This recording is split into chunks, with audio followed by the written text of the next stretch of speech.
So my name is Tom. I am the Minnesota MUFON State Director, and I want to welcome you and thank you for coming to our September 9th, 2023 meeting. Thank you for coming out. Let's go to, oh yeah, you're doing that. That's fine. Yep, not a problem. So, okay, cool. We're going to jump right in.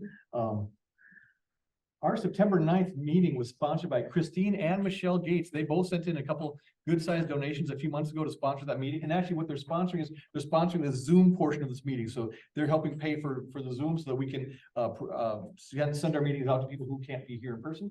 So, and I think they probably sponsored enough. We've probably got a couple more months of them two sponsoring together. But if you want to sponsor our monthly Zoom meeting, it's only $13.49. So especially if you're watching on Zoom right now, that's probably a better thing to do is to check out, sponsor the Zoom meeting. Or if you want to sponsor a joke of the month, because I always got to plug the joke of the month, it's $10 to sponsor the joke of the month. Or if you just want to donate to us, please contact Jan Swenson at jan.swenson.pioneer@gmail.com. Jan would be so happy to take your money. Oh, you wouldn't believe how happy Jan would be to take your money. So she would just be thrilled. So give Jan your money already, would you?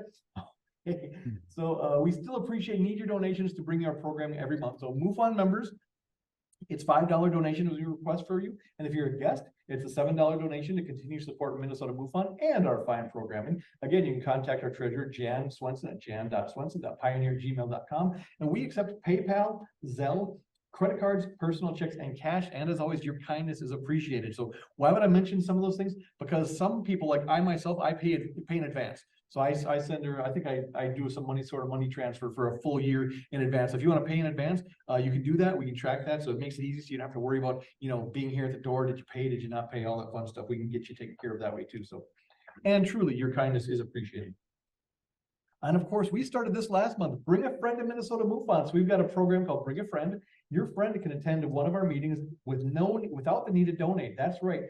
So that's right. So we'll forgo our normal non-MUFON membership donation of $7 and let your friend attend free for no charge, nada. Each time you bring a new friend, someone that hasn't come to our meeting before, that new friend will be able to enjoy our meeting for free. It doesn't get any better than that.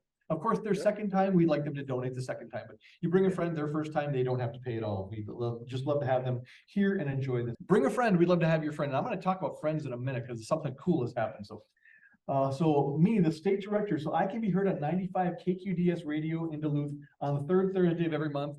I should have a big asterisk next to that because it's been like every Thursday, but the third, it's been the third Thursday a couple times. We keep moving it around, but that's the plan. Time is subject to change, roughly 8:40. I've been on at 7:40, I've been on at 9:30. So yeah, so watch our Facebook page for details, and then you can always see the recording at 95kqds.com for details on recording. So I'm generally on the third Thursday of every month. Sometimes it gets moved around. It actually gets moved around a lot. So, but you can definitely catch me there. So, and I'm currently in negotiations to be the guest speaker at Ghost Stories and Beyond at Billy's Bar and Grill in Anoka on October 4th. Billy's is located at 214 Jackson Street. The appearance is from 6:30 p.m. until 8:30 p.m. Come on out and join the fun. This is being hosted by Greg Backen of Ghost Box Radio.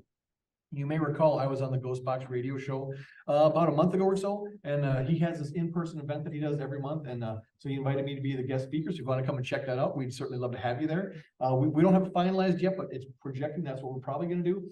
And the nice thing about it is, at least from my perspective, when he had me on the podcast, it was from 10 p.m. till 11, which I get up really early to begin with.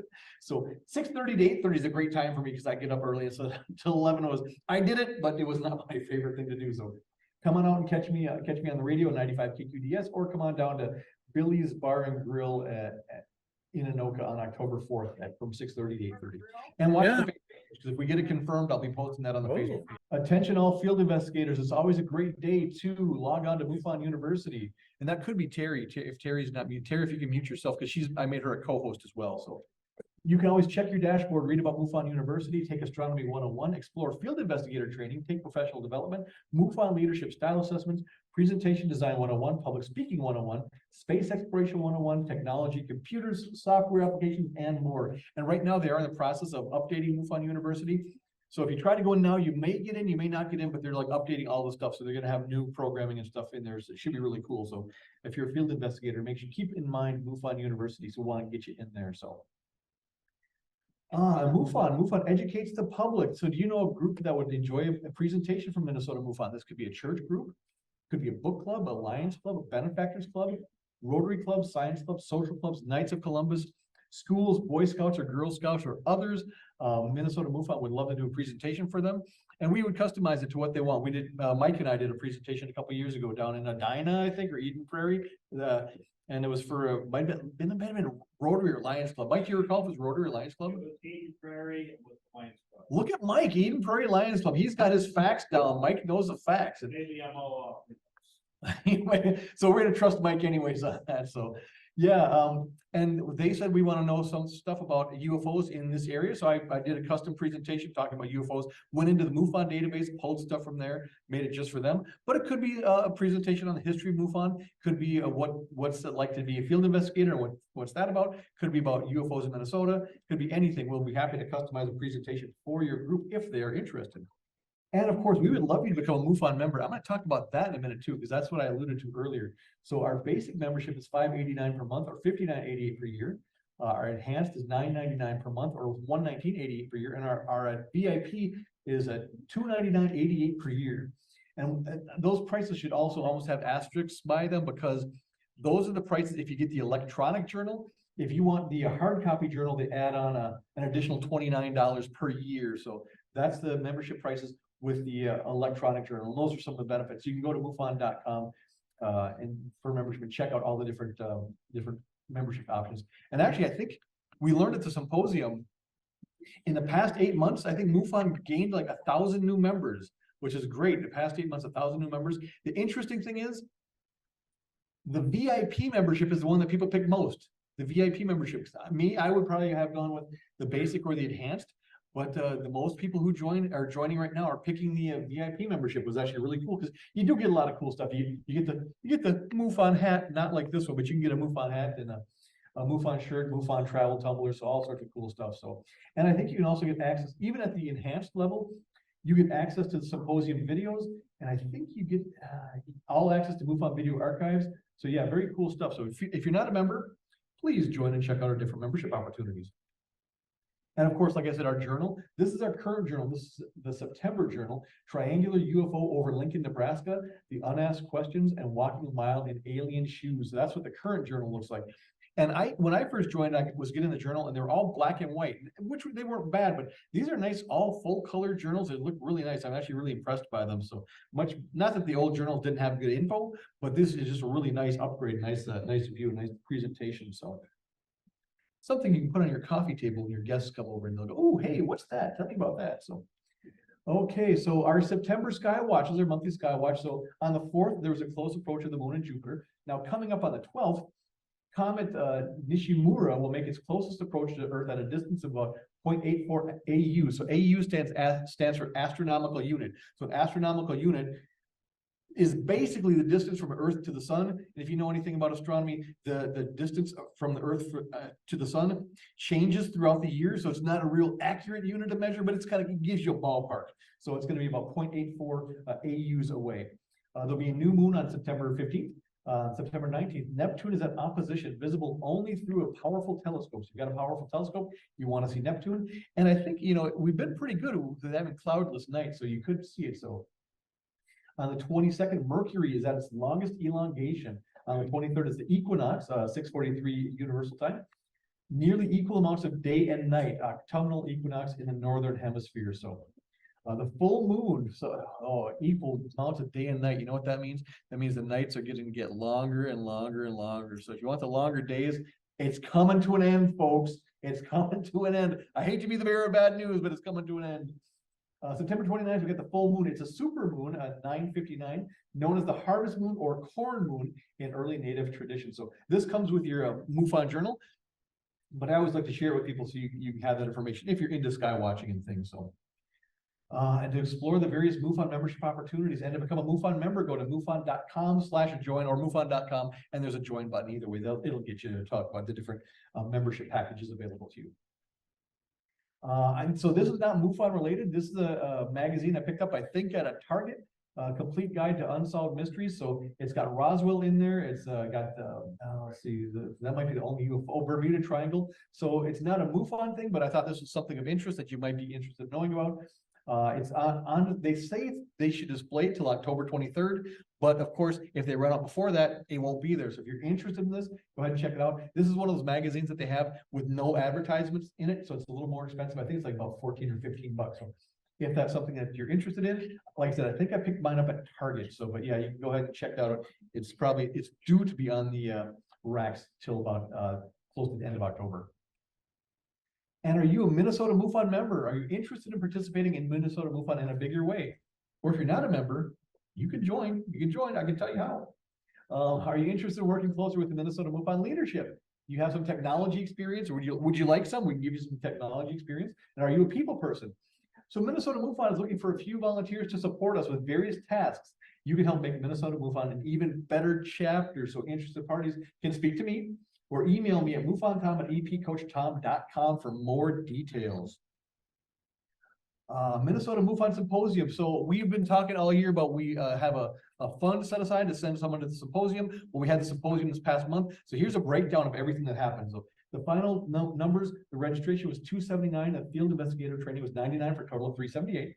Airfare, we finalized that at $437.81. The hotel turned out to be $885.09. So the total cost was $1,700.90. We raised $1,035. So we came up short $665.90. So we're a little bit short, but definitely not bad at all. So, and of course, this isn't including baggage fees and trip fees, transportation to and from the airport. This is all just the basic stuff for that. So we came up a little bit short of $665.90.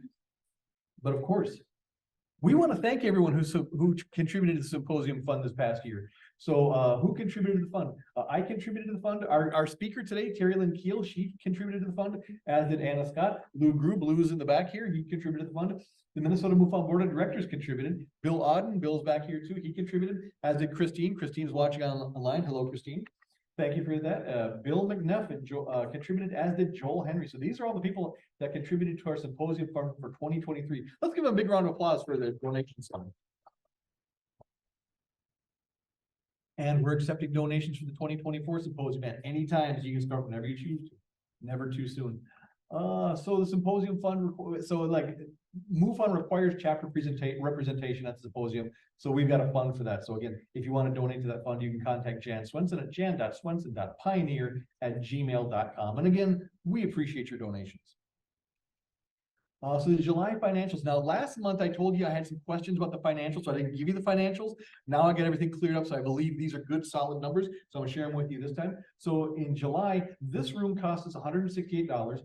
Our meetup fees for our meetup website is $1649. Our website fees is $1309, and our Zoom fees, like for having Zoom, is $1349 for a total of $211.07. So at the door, we only took in $77 at the door. We did have $34 in prepaid meeting fees, which is great. Our joke of the month donation, $10 helps. Someone donated the entire $168 for the room rental. So, and I don't know, I know who this person is. I don't know if they wanted to be anonymous or not. So I'm gonna let them remain anonymous for now, but someone donated the entire amount to rent the room for July. So let's give them a big round of applause. And our Zoom fee donation was $1349. So our total income was $309.49. So we actually made $91.42. And if you look at it, if we didn't get that room rental donation, we'd be in the negative in July, but we were not because of that room rental donation. So we want to thank that person for sure. So August financials, again, the room was $168, meetup fee is still $1649, website still $309, and Zoom was $1349. So again, $211.07. So at the door, we took in $92. We took a little bit more at the door. Prepaid meeting, we had $34. Our joke of the month donation was $10, and Zoom was $1349 for a total of $149.49.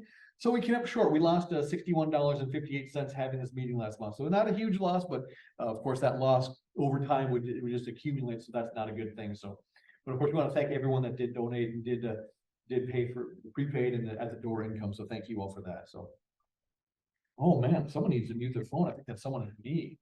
So let's see. So we want to thank everyone who's donated the past few months. We really do appreciate it. MUFON, Minnesota MUFON lives on our donations, so it really helps a lot, helps keep us going. So we definitely do appreciate each and every one of you who are donating to us. So thank you so much for that. MUFON membership. This is what I was talking about, MUFON membership. We didn't have our membership numbers last month because it hadn't come in. Look at this. In August, we had 94, and September we're up to 95. I've had that goal. I want to hit triple digits. And look at this. We're just 2 away from our record high of November of 2021 of 97. We're almost at 97. I would love to hit the triple digits. Look at that, July we're at 90, so we're just jumping around at 95, so that's great. I still want to hit our triple digits. Even 97 tying our record would be great, but I want to hit triple digits. If you're thinking about becoming a MUFON member, you could make me happy if we hit triple digits. Just think about that. Your donation and your membership could make me happy. Isn't that a good thing? Isn't that a good cause? Don't you want to do that? Consider that. So that's where we're for membership. We're getting close to that triple digits. I'm really hoping because really look at it. At the beginning of the year, we're at 80. So we were down to 79 in February. So we had a nice big jump from February all up to 95. So that's great. So I want to thank everyone for becoming a MUFON member. We certainly appreciate your membership. So if you need to contact me, you can reach me by email at mufontom@epcoachtom.com and check out our website, www.mnmufon.org. That's our local website. And of course, the global website at www.mufon.com. So let's, our Star Wars edition, our extraterrestrial joke of the month, Star Wars edition. Should we do the joke of the month? And we'll do the joke of the month and then we'll go into announcements.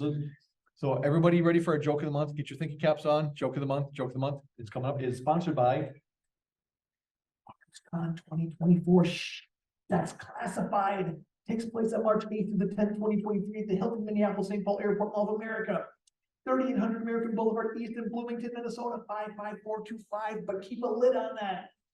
MarsCon is a fan-run science fiction convention for all ages held every March in the Twin Cities area. You're going to find panel discussions, gaming, parties, guest of honor presentations, music of many kinds, an art show, a film anime room, a science room, dealer's room, charity auction, and masquerade. But wait, there's more. Their Con comedy music track attracts performers and listeners from across the country. It's a veritable smorgasbord of sci-fi fun and adventure. Various ticket packages are available. So go to marscon.org/2024 for all the details, but keep it quiet. It's classified.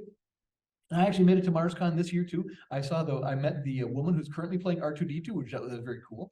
And I also met one of the Jawas from the 1977 movies. So that was very cool. So we meet some very cool people at MarsCon, but it's classified, so keep it quiet. So now our Minnesota MUFON joke of the month. What do you call an invisible android? If you're watching online, put it in the chat. What do you call an invisible android? No cheating, no looking it up on the internet. What do you call an invisible android? Star Wars edition. Star Wars, any jokes on, look at the chat. Any guesses online? Any guesses here in the room? Yes. An iPhone? An iPhone. No, not an iPhone. Good guess. So Mike is guessing an iPhone. Good guess. It's not an iPhone. An invisible android. Oh, I get it. iPhone. Yes. Any other guesses in the room? C3PO? See-through? Oh, there he goes. C3PO. He got it. Oh, give him a round of applause. C3PO. I wasn't sure anyone was going to get that one. We got it. Did anyone get it online or no? No one got it online. Someone in the room got the joke C3PO. So thank you for that. So that was our Minnesota MUFON joke of the month. So if you'd like to sponsor the Minnesota joke of the month or submit a joke of the month, because if you send me your submissions, if I like it, I'll use your joke as a joke of the month. Send your request to mufontom@epcoachtom.com. So let's before we do statistics and rankings, let's go into our announcements. You want to stop sharing so they can see the wonderful me out there in the universe and virtual land. So Minnesota MUFON's mission, the mission of MUFON's mission. MUFON's mission is the scientific study of UFOs for the benefit of humanity. The scientific study of UFOs for the benefit of humanity. MUFON has how many goals? How many goals? How many goals? We say, I see 3 in the back, 3 in the back, 3 up front, 3 in the front. 3 is correct. MUFON has 3 goals. Number 1, we investigate UFO sightings and collect the data in the MUFON database for use by researchers worldwide. So that's our first goal. Number 2, we promote research on UFOs to discover the true nature of the phenomenon with an eye towards scientific breakthroughs and improving life on our planet. And number 3, we educate the public on the UFO phenomenon and its potential impact on society. And that's what we're doing right here this weekend or today. And when I do presentations, we're out here to educate the public. So we have this meeting as the second Saturday of every month, roughly starting at 1 o'clock social time. Meeting time is varied from month to month, so we'll check Facebook and our emails and our meetup page for times. We want to have hybrid meetings like this. We've got people here in person and people online, but sometimes things come up. We can't always do that, but we want to be hybrid. But so keep an eye out for the emails and the notifications, whether we're hybrid or in person or only online, because that's a possibility too. And start dates, it's generally consistent. We start at 2:00. Sometimes we've had really big presenters with lots of content. We've had to start a little early, but generally we start at 2. But again, watch the e-blasts and Facebook announcements and meet up for details. So got some people that I want to introduce to you. There's some of them here in the room, but not all of them here in the room. So I said, I'm Tom Maher, Minnesota MUFON State Director. My assistant state director could not be here with us today, but he's our assistant state director. He's our ERT. He's on our ERT team. And he's our programming co-coordinator. Please give a big round of applause for Jared Nelson. He might see this video, so make sure you clap a lot. And this guy is here today. He is our chief investigator. He's our director. He's not director of communications anymore. Actually, Jared took over director of communications. He's on our ERT team, and he's our star team manager. Please give a big round of applause for Mr. Bill McNeff. And of course, you may have met her when you came in at the door, or you may have met her back at the food table. She gets around, she keeps busy. Give a big round of applause to our treasurer, Jan Swenson. So we do have a couple board positions that are open. If you're interested, our secretary position is open, so that'd be taking minutes at our board meeting. If we do field investigator trainings, you may do minutes there too, and lots of minutes. And actually, Kathy down here in front did our secretary for quite a while. If you got questions about the secretary stuff, I'm sure Kathy would be happy to answer any questions. If she says I'm terrible to work for, don't believe that, because that's not, well, maybe that's a little bit true. But got any questions about secretary, please ask Kathy. She'd be happy to talk to you. Our programming coordinator position is open. It's a newer position. Someone who helps us decide who's going to be speaking and presenting at our meetings. That position is open. And our membership director. Membership's at 95. I want to hit triple digits. Our membership director would help with that happen. And I think we've got the job description of the membership director at the back table there. So if you're interested, take a look at the job description. And then always, of course, talk to me and be happy to talk to you about that and what that involves. So today's meeting, we're going to do What's Up in Minnesota. So What's Up in Minnesota is where I take a look through what's been happening in Minnesota in regards to UFOs and ufology from our database perspective. So what I show you first is cases that I've shown you in the past that weren't closed, that are now closed. So I'm going to tell you how those cases closed and completed. And I'm going to show you the new cases that have come in from our last meeting through yesterday. So everything has happened since the last meeting. And this month, we haven't had a lot happen in Minnesota. We've had a few cases. So What's Up in Minnesota might be a little bit short this month because we just have not had a lot of cases come in. So, and then the big attraction, the star of today's show, Teri Lynge-Kehl. Teri Lynge-Kehl is going to be presenting to us. She is on the MUFON board of directors, and she presented at the MUFON symposium last month, and she'll be presenting on alien healing experience. So, and I was talking to her earlier before the meeting started. She's like, "Well, I've got 3 different presentations I'm doing. Which one I'm doing? Which one am I doing for you guys?" So I had a reminder. So she's got so much. She's such in high demand. And it was a great presentation. I really think you'll like it. And there'll be an option for Q&A at the end. So if you got questions for Teri, we can either take questions in the chat, or you can tell me the questions. I can give them to Teri so she can answer them too. So that should be really fun. So we'll try to do What's Up in Minnesota every single month. We're still working on speakers and presentations for the next few months. I don't have those lined up for you right now. And actually, we're planning on taking, I think we're planning on taking a break at 2:45. Because I think I'll be able to wrap this up at 2:45, and then we'll be starting with Teri Lynge at 3 is kind of the plan. So want to remind you that Minnesota MUFON has a YouTube channel. Did you know we had a YouTube channel? We have over 1,630 subscribers. We've got 40 videos. Last month we only had 39 videos. Now we got 40 videos up. So we've got videos of Paula Harris here in person, Ken Storch here in person, Sherry Wild was here in person, as was Ted Phillips, Grant Cameron.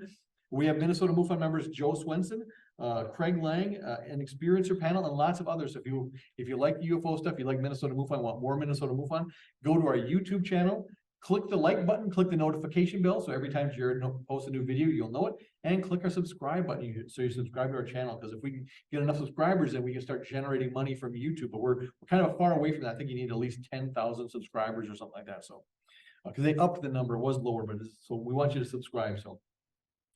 So how many are attending here in person in Minnesota MUFON for the first time? Any first time attendees? So 1 first time attendee, 2, 1 and 2, just a 2? Okay, 2. Oh, how many are online? 1 online, so 2 in person, 1 online. We want to thank you all for coming here.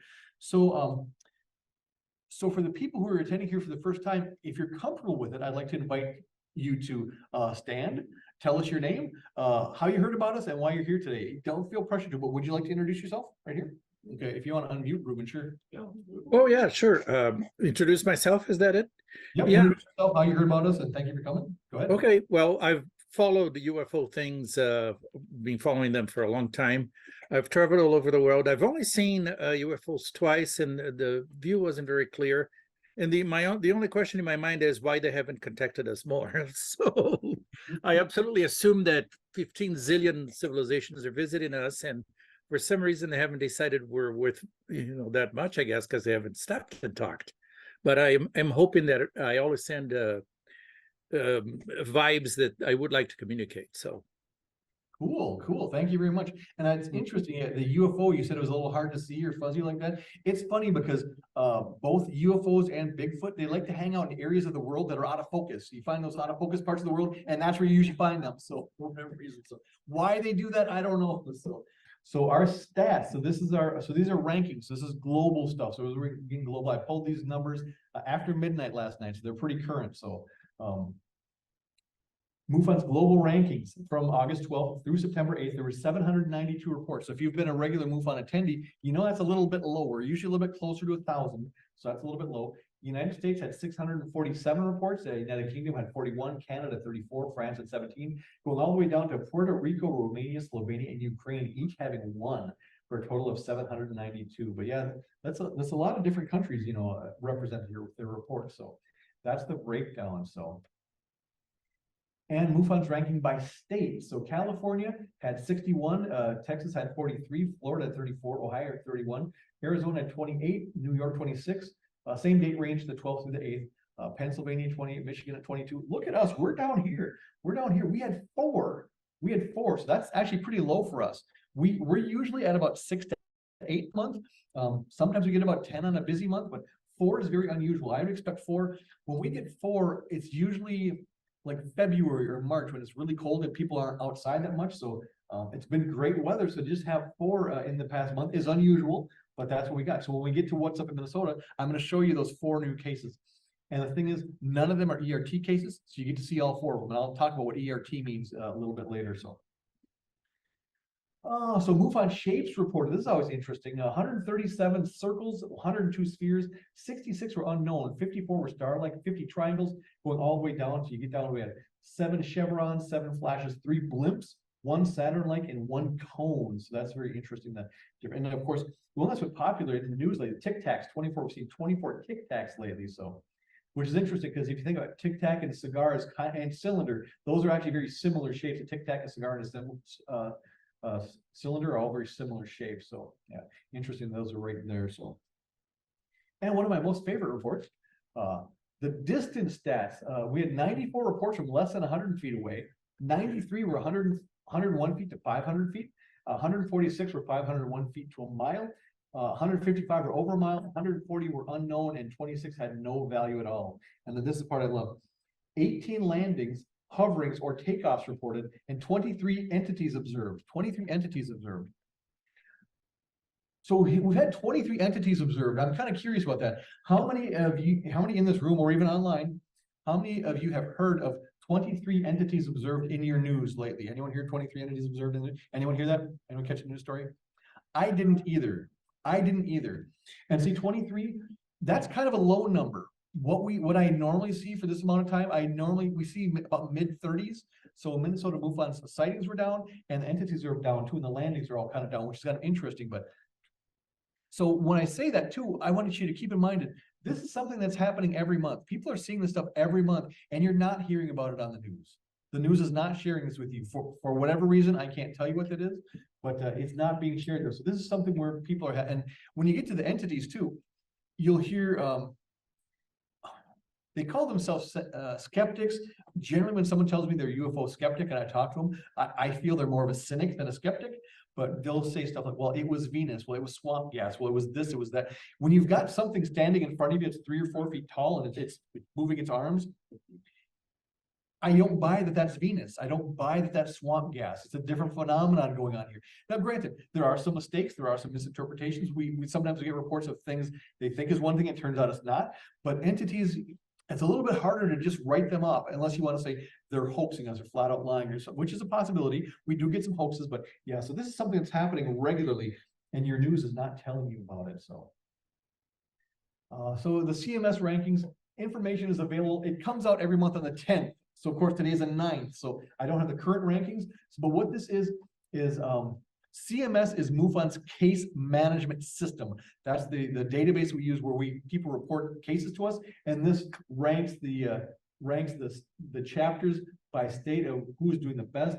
And the yellow means they're at 100%. So back on August, there were 34 chapters, 34 chapters were at 100% out of 52 total chapters, which is interesting because 34 chapters at 100% is pretty common right now. Between 32 to 38 is pretty common for an 100%. When I first started looking at this report, the average number of chapters at 100% was like 16 or 17, like right in the mid-teens. So all the chapters have done much better. And there's a lot of calculations that go into this, but it's about how fast we're assigning cases, how fast we're completing cases. It's about the efficiency of our team and our field investigators and our chief investigators. And you know, I talk about the field investigators and chief investigators a lot, and I still would say we can't give them enough credit for all the work they do, because really without the chief investigators and field investigators, we wouldn't have all this data, we wouldn't have these reports, and we wouldn't be educating the public on some of the things they see. So yeah, so next month I could probably, if I don't have, I don't know what the date is, but hopefully I'll have a new report for you, because it comes out on the 10th, so we just don't have that information yet. So here's what we've been waiting for. What's up in Minnesota? So, okay. So this is the updates. So all these cases are cases I've shown you before, and they weren't closed at the time. They've now been completed. So I'm not going to spend as much time on these because you've seen them before, but I do want to let you know how they completed. And actually, I started doing something different last month. I used to save all the valet classifications until the new cases come up, but I find the valet classifications maybe even helpful with the historical case, with the updates. And, oh, sure enough, now I can't find where to put those. And they were in this folder too, because I saw them when I was just reading it today. Dispositions, checklist.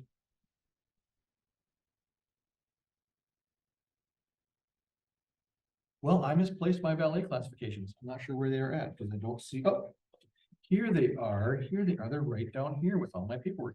Okay, so I'm going to do the valet classifications with the updates as well, because I think a lot of times it's like, oh, I don't remember what that is. It'd be nice to know what we're talking about at this point. So let's look at case number 132295-U. So the -U, I don't know if MUFON has ever given a title to what those are.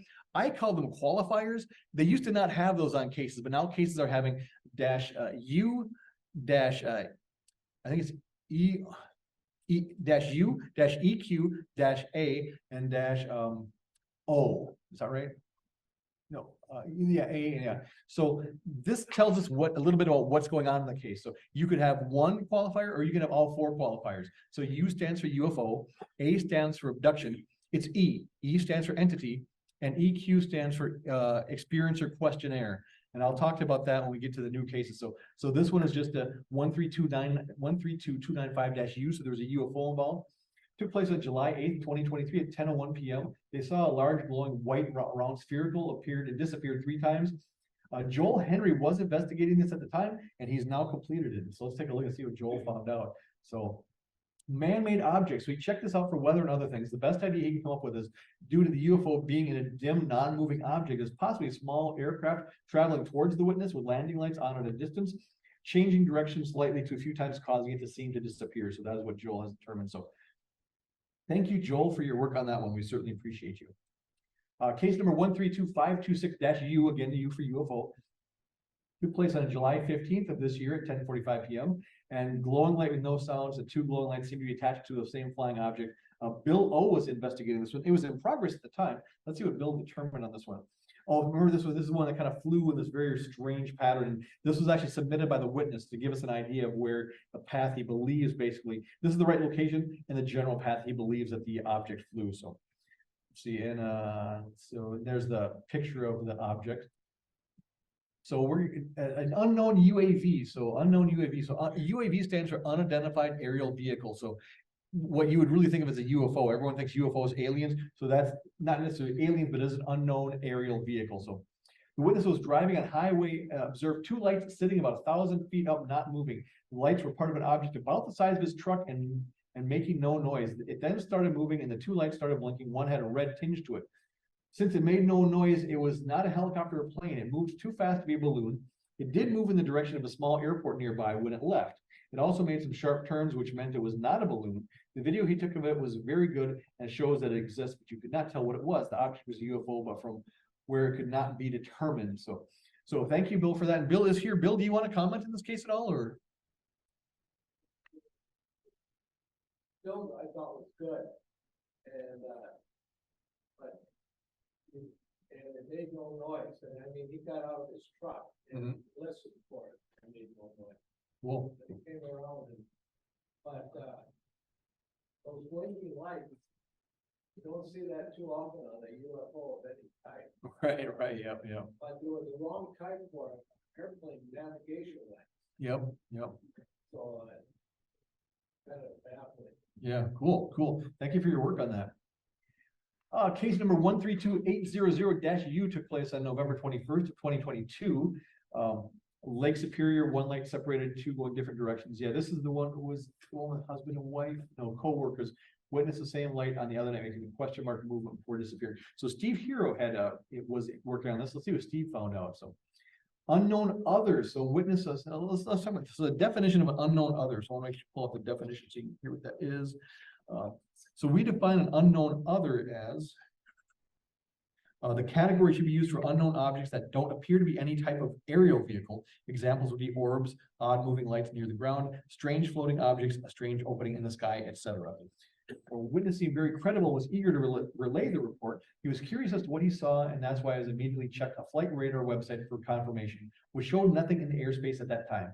Since I don't have access to a database that goes back that far, I'll have to take his word for it and call this case unknown other. And Steve is here in the room too. Steve, did you want to comment on this one at all? Or? Well, yeah, the fellow seemed very knowledgeable about flying objects, and that's why he was familiar with the flight information. So he was a truck driver, and he was coming down the hill in Duluth there, and saw this over to Lake Superior. And I'm here, like a half hour later, he was able to park the truck and go online and look up the flight data and see if there was anything in the area. And so he checked it out, and as we said, there was nothing around here. And so like that, as I looked up, almost we're back a few weeks unless you pay the extra money for the information from several months ago. Yep. And he said, yeah, there was nothing there. And I looked at other websites like MUFON to see if there was any sightings, and then MUFON to see if anything else on things. So Cool. that's what I came up with. Cool. Thank you, Steve. And actually, I told you I was going to do valet classification, but I've been skipping it. We'll try a valet classification on this next one. So, well, actually, we're going to get into the new cases. I'll do valet classifications anyway. So, this is the new cases taking place from August 12th through, that should be September 8th, so not through September 9th. But anyway, so I mixed the date on that one. So, and we've only had 4 new cases submitted, no ERT cases. I mentioned ERT before, so I'll take a minute to talk about ERT. So, an ERT case is a case where they may have seen a UFO, they may not have seen a UFO. The person believes they have experienced or encountered a non-human entity, and they may not be reporting a sighting, but they're looking for resources. The resources they may be looking for are maybe psychiatrists or psychologists or doctors or things. So ERT is Experienced Resource Team. So it's a team of MUFON members that offer or can provide resources for people who believe they've had an encounter with a non-human entity, but not necessarily a UFO sighting. And because they're a little bit different cases, we have a higher level of anonymity with them. So generally when there's an ERT case, I really can't give you any information about it, except maybe that there was a case and maybe like the date or something like that, but I can't really talk about it at all, give you any of the details. But all the other cases in our database I can talk about. And we had 4 cases this month. None of them were ERT cases, so I can show you all of them. I think we got a couple of videos, so some pictures too. So the submission range, I got the submission range right, August 12th through yesterday, the 8th. The date range of the sightings it's all pretty current. So August 23rd of this year through September or 9/2 of this year. So we had 1 RIDRC case. And so RIDRC, that stands for Rapid Investigation and Disposition of Repetitive Cases. So I'll just tell you a little bit of how we define that. So do I have that right here too? I thought I did. So yes, so there's a number of different things. So SpaceX, everyone's seen those SpaceX satellites. We're going to show you some SpaceX stuff today too. That's something we know about. We don't spend a lot of time investigating because we know what that is. Kind of pencil whip that through. The International Space Station is going to be something too. We've seen it a lot. We know what that is. Yeah, if someone who's a serial hoaxer, serial reporter, doesn't happen a lot in Minnesota, but I've talked to people out further west, like California and like in Colorado, tend to have serial reporters or serial hoaxers. If we know that, can identify them, we may just rapidly put them through the system. Obvious lens flares, reflections, or other artifacts, those are things that are happening with the camera. So we can, because I think people who attend this meeting pretty regularly, you're getting pretty good at picking off lens flares. I noticed that you know that you now know it, you see that, you go, oh, that's a lens flare. So, and actually there's some reflections in one of the videos today too, which is not a lens flare, you'll see the reflection, and hopefully you'll see the object that he's referring to as well. So, and inappropriate submissions. So sometimes we get inappropriate submissions. So those would all be rapid close cases. We got one of those this month, and I think it is a SpaceX one. So we'll take a look at that. And so the shapes we're going to see this month, so each case is a different shape. We're going to see one sphere, one circle, one triangle, one oval.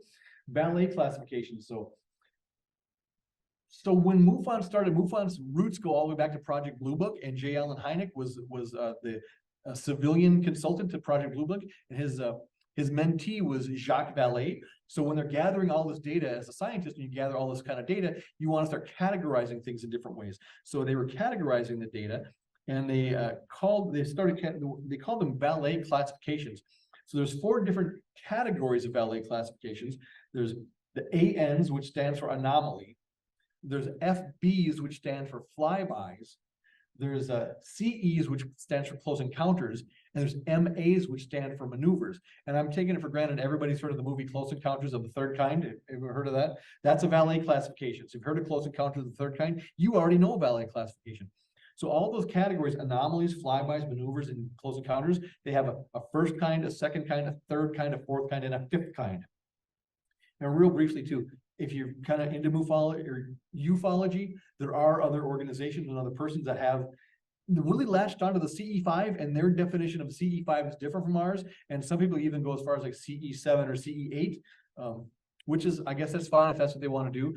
But MUFON or Jacques Vallée and J. Allen Hynek came up with the Vallée classifications. So that's what we use. And we have a standard 4 different groups and then up to 5 different levels of that. So we're going to see 2 CE1s. So it's 2 close encounters of the first kind. So we define a close encounter of the first kind as class of objects seen on the ground or a short distance from the observer. So they're seeing something very close up, either flyby or on the ground.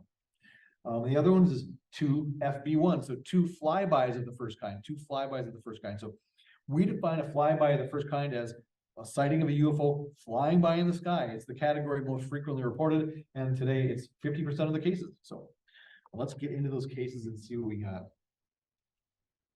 Case number 133808-U, so user qualifier, took place on September 2nd of this year at 9:13 p.m. A circle was seen. Vallée classification FB1, so just flyby one in Caledonia, Minnesota, which is in Houston County.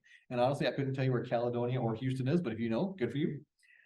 Here's the short description. And all the cases today, I think I put in the full short, well, always the full short description. I think I've able to fit the full detail description too. Looks like Starlink, but doesn't add up. So it observed multiple lights in a line, looks very similar to Starlink satellites, but observers felt they were lower than a plane. Planes don't fly overhead frequently. Once the objects were overhead, there's a yard light in the way. When observers passed the yard light and looked up for approximately 5 seconds, the objects overhead were no longer visible when we expected them to still be visible. Would like to confirm if Starlink satellites would be expected to be visible at this location at this indicated time. Seems strange that they would be seen in this remote area of Minnesota and make the witnesses feel they are so localized. The objects did appear to be in a singular trajectory upward. So Bill McNeff worked on this one. He's already completed it. So we're not going to show you this again next month because Bill's done with this. We got, I think, 3 pictures and 1 video on this. So we're going to have Joe in a minute. We'll have Joe pull up the video, but not yet. Let me show the pictures first. So the first picture is this one here. So again, if you've seen, how many here have seen Starlink going overhead? Anybody? So a fair amount. So yeah, okay. So if you've seen Starlink, this is very typical of them as they start to separate. And again, we've got another picture. Again, that's very, very classic kind of Starlink launches. They're starting to separate. Yes. It's from Jer. Okay, Jerry's saying. He says, Caledonia is in the southeastern portion of Minnesota. So down the Pipestone area. Got relatives there, Simon. Cool. So Jer says Caledonia is in the southeastern portion of Minnesota. So nice. Thank you, Jer. All right. So I'm glad to hear Jer made it online. He wasn't sure he'd be able to make it online. So that's very cool that he did. And our third photograph Again, a very typical Starlink type formation that we see. So the next is a video. So we're gonna try, this will be a little bit of a trick. So Joe's gonna do some shifting so we can show you the video and the video to everybody out there too. So Here's the other one. Nothing, it's very fast. So IFO man-made objects are another RIDRC Starlink satellites. So people have seen Starlink created by SpaceX to provide low-cost internet access to remote locations. Deployed launch 60 at a time. So that's 60 go up at a time. SpaceX plans eventually to have as many as 12,000 satellites in orbit. First 60 satellites are launched in May of 2019, followed by a second launch in November 2019, third in January 2020, the fourth in March of 2020. Launches are planned about 2 months, and I can't read all this. So do the brightness of individual satellites. In response to the January 2020, SpaceX added a coding the satellites designed to reduce its brightness. A Starlink train appears as a linear string of light. So you saw the pictures of the linear string. That's indicative of a Starlink launch. So spectacular display, several minutes to transit the sky, or alternately can appear as spatially. Can you get rid of that so I can read this stuff or no? Okay, that works. So after several minutes, due to the huge numbers of Starlink reports already identified, even greater numbers anticipated, Starlink has been approved for inclusion in the RIDRC investigative format. So Bill McNeff did that. And so we talk about Starlink a lot, and we see a lot of these cases. So this was a live view or live computer generated view of what was happening at Starlink when I took this sometime last night. So these are all the Starlink satellites that are up there. So that's what, and if you see like this here, this streak right here, and this streak down here, these are launches. These are all going out. So these are being distributed on creating this network here. And it's interesting too, because the polar caps don't have much, but there's that polar line. There's a lot below that, but there's a little bit, and I'm not even sure these might all be moving to their final destination. Oh, here's another string too. So these are probably being launched too. So these are all moving around. So this is why we're getting so many Starlink or SpaceX stuff, because there's that many of them up there. So this is what we're seeing as far as, and this is not what the witness submitted. I submitted this because I thought it'd be interesting. So I think I told you last month I'd show you some Starlink stuff if I could, or SpaceX stuff. So this is what that looks like. So yeah, as you can see, there are SpaceX Starlink satellites everywhere trying to improve cell phone communication. So case number 133648-U took place on 8/31/2023 at 11:36 a.m. A sphere was seen, close encounter of the first kind in Rochester. Small semi-transparent orb, silver gray, moving estimated 90 to 130 miles per hour. Small gray silver orb moving north along Broadway, Rochester, Minnesota, between 90 and 130 miles per hour, less than a 500-foot altitude. Heading north, was witnessed for about 5 seconds until it faded out. Did not appear in any way to be moving with the wind. The only thing I question is my possible underestimation of the speed. It was about high-rise building height. So it's been assigned to Linda Folkerts-Malenka, so she will be working. And Linda's one of our newer field investigators. She's just doing a bang-up job. Really like the stuff that she's doing. So when Linda completes this case, we'll revisit it again, and we'll tell you what Linda came up with. I don't think there's any photos or anything of this one. So no. Case number 133626-U, 8/30/2023, 5:29 a.m. A triangle was seen. Close encounter of the first kind in Chanhassen. UFO seen hovering above Arboretum Boulevard, Chanhassen, before zooming off. I was driving on the highway when I saw a very bright golden light that was clearly not an airplane or a helicopter. I took out my phone to take a picture, but it zoomed away, and I thought I didn't capture the photo. Once I looked at the camera roll, I was shocked. I could send the photo, but there's a triangle UFO with what seems to potentially be an interdimensional being object right below it, shaped like a rainbow. With a triangle in the middle, there's also a tail of bright glowing light with a violet ray aura surrounding the tail. There's also another glowing white trail to the right of the picture with a yellow, golden yellow ray aura surrounding it. This is not my first experience, but the only one I've gotten on camera. I did experience a very profound experience that I can only conclude was abduction. I will also place a report of that event as well after I review the video footage that my parents took while I was in a state of complete shock. I need to confirm the date, and the video would tell me that. So that's been assigned to me. That may get assigned to someone else, because when cases first come in, they automatically get assigned to the state director, and then we assign them to field investigators. So I may investigate this one, I may not. She talks about her photograph. She didn't submit the photograph, so hopefully we can get the photograph, but there's no photograph because she did not submit it. So there's nothing to see here, folks, nothing to see. Move along, move along, move along. Case number 133472-U took place on 8/23/2023 at 10:04 p.m. Oval was seen, a flyby of the first kind in Virginia, so way up north. And remember how I said I do the KQDS radio show up in Duluth? I did it about a week ago or so. and we did a Q&A. So people were calling in with questions and answers. And one of the questions was, hey, do you know anything about that report in Virginia or that sighting in Virginia? At the time, didn't know anything about it. So I'm not sure this is the same sighting, but it's interesting. They asked me about the Virginia sighting, and now we got a Virginia report. So witnessed a large orange ball type object go straight across the sky in an upwards strange direction, then vanish. Saw a UFO was big orange ball with no tail but far away, but didn't move really fast. I'm posting a video. It's hard to see filming through my window. Went outside after and asked two people, they were sitting outside smoking, and asked them if they saw it too. So Steve Hero is working on this one. It's in progress. And what do we got on this one? So we've got here's the first video. What in the hell is that? Our responsibility should be to model behavior we want others to follow. On education, the only way we change education in this nation is to break the backs of the teachers' unions. They are standing in the doorhouse of our kids. The hell was that? It was a glowing orange ball going across the damn sky and it disappeared now. As President Governor DeSantis, would you support?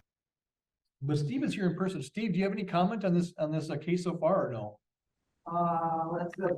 It's hard to see what's on video, very hard to see what's on there. The fellow, if I remember right, I think he was in the military, so he's familiar with whatever flies in the air, whatever he knows about it in the air anyhow, so.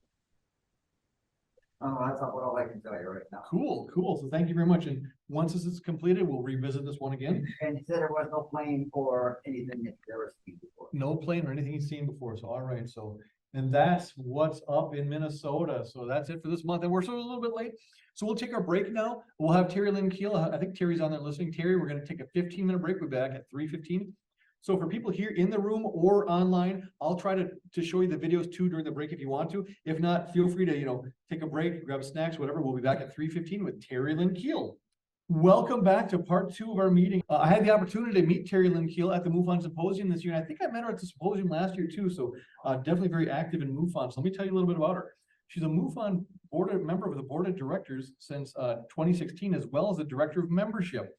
She's had an extremely paranormal filled life that began at a very young age and carries through even to today. Teri, a radio and TV personality with KEHLMEDIA and Enigmatic Anomalies, is also an author, speaker, paranormal, and UFO certified field investigator, and is the creator of United MUFON, a live streaming web broadcast highlighting the different members and personalities involved with MUFON and the UFO UAP world. Teri is also a consultant for the MUFON University team and is dedicated to helping bring MUFON into the 21st century by updating and enhancing the CMS, our case management system, intake forms, as well as the Field Investigator Training through the MUFON University. Her ebook, Alien Healing, The True Story of Benevolent Extraterrestrial, is just one of her many personal experiences and recounts and interactions with a reptilian-hybrid that took place in 2012, which used a powerful biological instrument to perform a miraculous healing of her internal organs that removed her agonizing pain from a long-standing 12-year health issue. Teri resides in Paris, Tennessee with her husband, Kevin, and can be contacted at dom@mufon.com, and she hosts a blog at www.terilyn.com. If you need the spelling of Teri Lynn, I can give it to you, but we'll have that around. So Minnesota MUFON, is my pleasure and honor to introduce to you. Give a big round of applause to Teri Lynge-Kehl. Thank you so much for all being here. I really do appreciate that. I'm going to go through this pretty quick. So it doesn't take up too much time. It's usually about an hour, so I don't want to go over my time limit with all of you. But let's see, my husband gave me some instructions here. So my life has been definitely incredibly paranormal, spiritual, demonic ridden, really. I've had a lot of odd experiences and things over my lifetime, as well as extraterrestrial. So this is something that is not bizarre to me. Maybe for a lot of people it would be, but it's just my normal life, things I've dealt with ever since I was very young. And I'm going to skip over the what ifs, but I do want to talk about my family being involved in extraterrestrials for at least 70 years that we could look at. And between my brother, who's in the upper left there, Phil, he's from my mother's first marriage, so he's considerably older than me. And he started at 9 years old having interactions with extraterrestrials, which I didn't know anything about until my experience in 1979. But my mother also had experiences while on her houseboat. That's a picture of her houseboat and her husband standing there. I had an experience in 1979 that was profound and literally changed my life. And my son and I had an experience in 2012 in St. Petersburg with 3 lights that morphed into a black triangle with many lights on it. And so that is encompassing the 70 years that we've all been experiencing. So moving right along, like I said, I'll pass up the what ifs and get to what happened to me. Let me just go in here. I don't want to take too much about all of this. So one night, as I was laying in bed and sleeping, I had this experience with this extraterrestrial that came into me. And I had had a surgery from a type of injury, I guess, over the years, which was actually Crohn's colitis. And the doctors had told me it was going to turn into cancer if I didn't have an immediate organ repair and have my large intestine taken out, which is called a subtotal colectomy. And so I had to have this, or they said I would die. So I did. And I want to share this portion of that now with you. So I'll get into this personal experience. So back in 2000, which is when I started having issues with my body, I was told, like I said, that I had to have this. Some of these don't apply because they go on into all of the different things that I talk about later. So in 2000, I started being ill and I had the surgery. That's the large intestine, which I had removed. The doctor said I had to have it removed. So I went on to have that surgery and have the whole thing taken out, which was literally very risky surgery, incredibly risky. And I had no guarantees going in, didn't know if I'd live through it. Thank God I did. And there was a bleed that they had created that they could not fix. And so after the surgery, I was in a lot of pain. And that went on for, a while. And they told me I would have to have a second surgery to repair the pain. The doctor was letting me know that if I didn't, I'd stay in that real serious pain. So I chose to go in a second time and have them reopen me 6 weeks later and redo the surgery. If any of you have ever had any surgery and it's all healing up quite nicely, imagine going back in and slicing yourself open again. It was unbelievable, off the charts, painful, and it was really difficult for me. So what I had found out was they may have stopped the bleed, but they didn't stop the pain. And so I ended up being in pain for a very long time. I was in the hospital for a very long time. And once I got home, this pain was so bad, I would call the office and ask them to please help me with something until I got to feeling better. And they stopped taking my calls because I was more burdened. I was a burden to them. So unfortunately, that can happen. They might have thought, well, she's just looking for drugs. Well, nothing could be farther than the truth. I'm not a drug taker. I don't like them. I don't participate in them.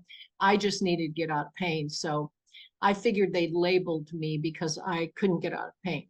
So this was my new normal. I accepted it, moved on, prayed about it. And then 12 years later, while I was in my bedroom sleeping, I had an experience that was beyond amazing. It was beyond frightening and life-changing.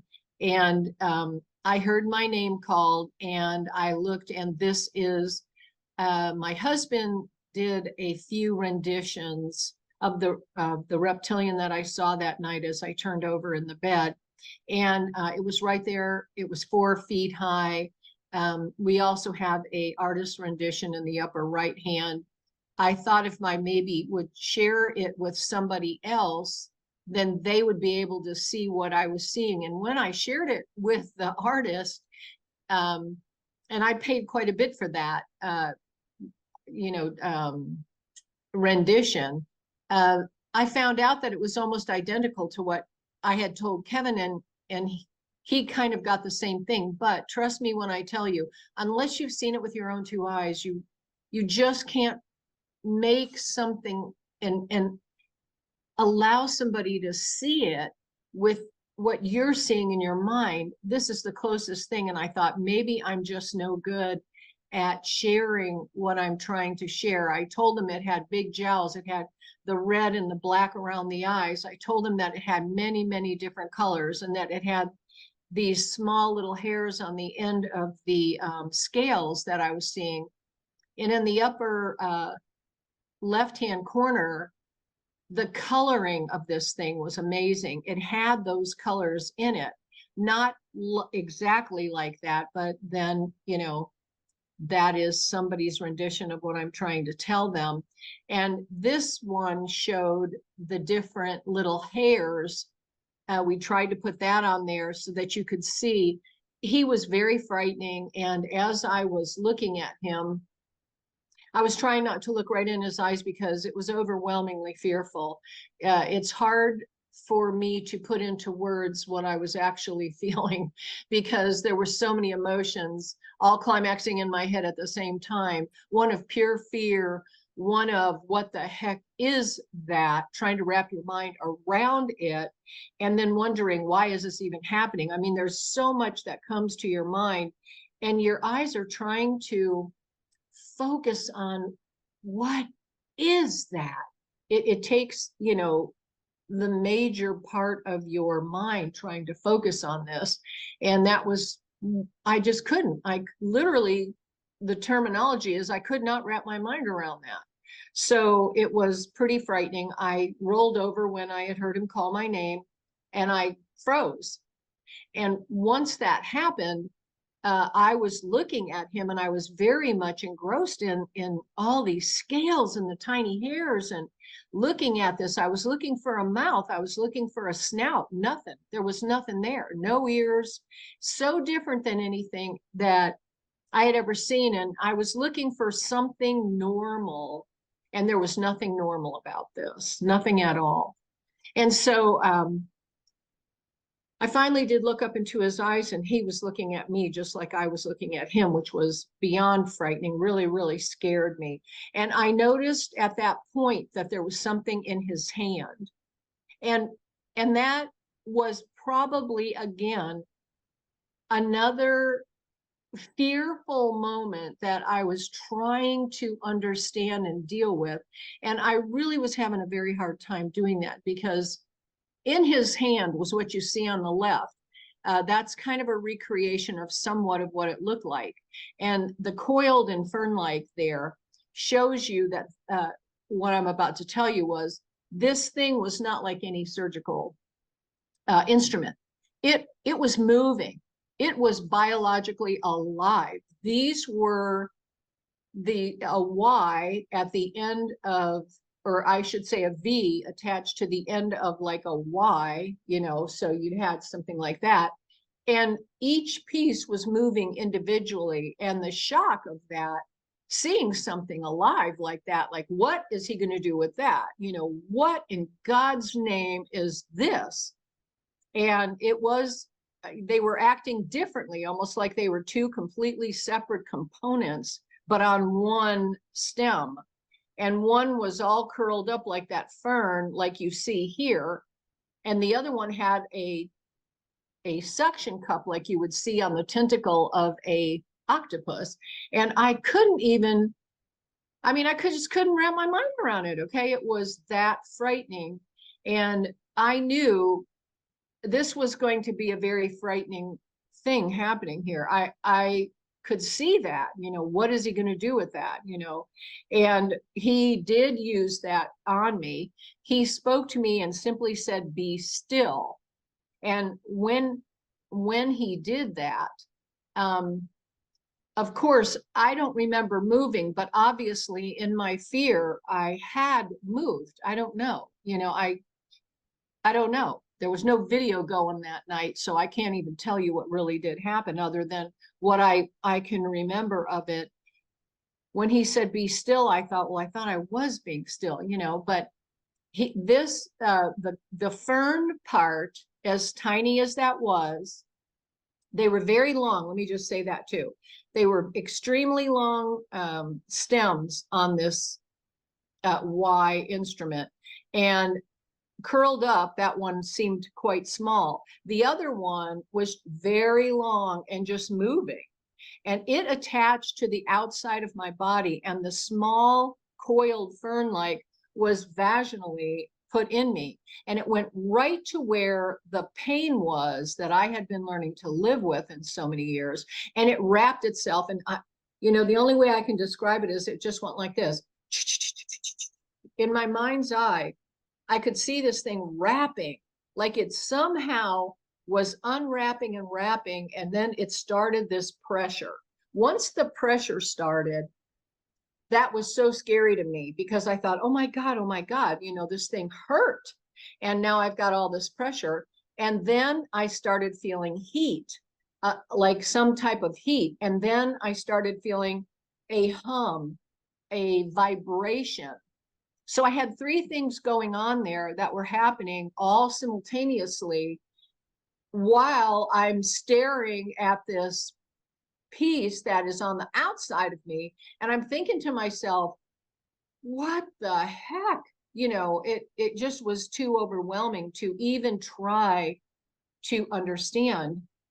And that went on for a very long time. So these things were all happening, and they were squeezing, vibration, more heat, more squeezing, more heat, more vibration. And it scared me so bad, I literally took my hands, clenched them, and I have usually long nails. I had dug into the skin of my own hands. I was so frightened. And I brought them up to my face, and I covered my face, and I closed my eyes. And all I could think of was, that thing is getting so tight, it is going to burst. I am going to have blood everywhere on this bed. It is going to be horrific. And I couldn't wrap my mind around that either. I'm just like, oh my God, what is happening to me? And I was just ready to scream. I couldn't take it another second. That it was so tight in there now, and the heat was pretty hot actually, and the vibration was incredibly strong.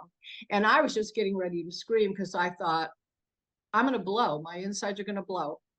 And then all of a sudden, it lessened. And with my eyes closed, and I don't know how long I actually laid there with my eyes closed, but all of a sudden I didn't feel the pressure. That's the only thing I didn't feel. The pressure lessened, the heat was still there, and the vibration was very strong, but there was no more pressure. And then finally, I opened my eyes. And when I did, he was totally gone. And then I was trying to understand, how did that happen? Where did he go? What was it? Why is this even happening? There were all these things going on in my mind. And so, then I was just left with, oh my God, that thing looked like an octopus. It just looked like an octopus. And on the upper left there, you can see those little round things. That is really, it had a little bit of a different shape. It almost looked like a spade on a playing card, like a spade. But that is what it looked like, that white like that. And on the lower there, you can see in the animation how they move and how that coils, the end coils up.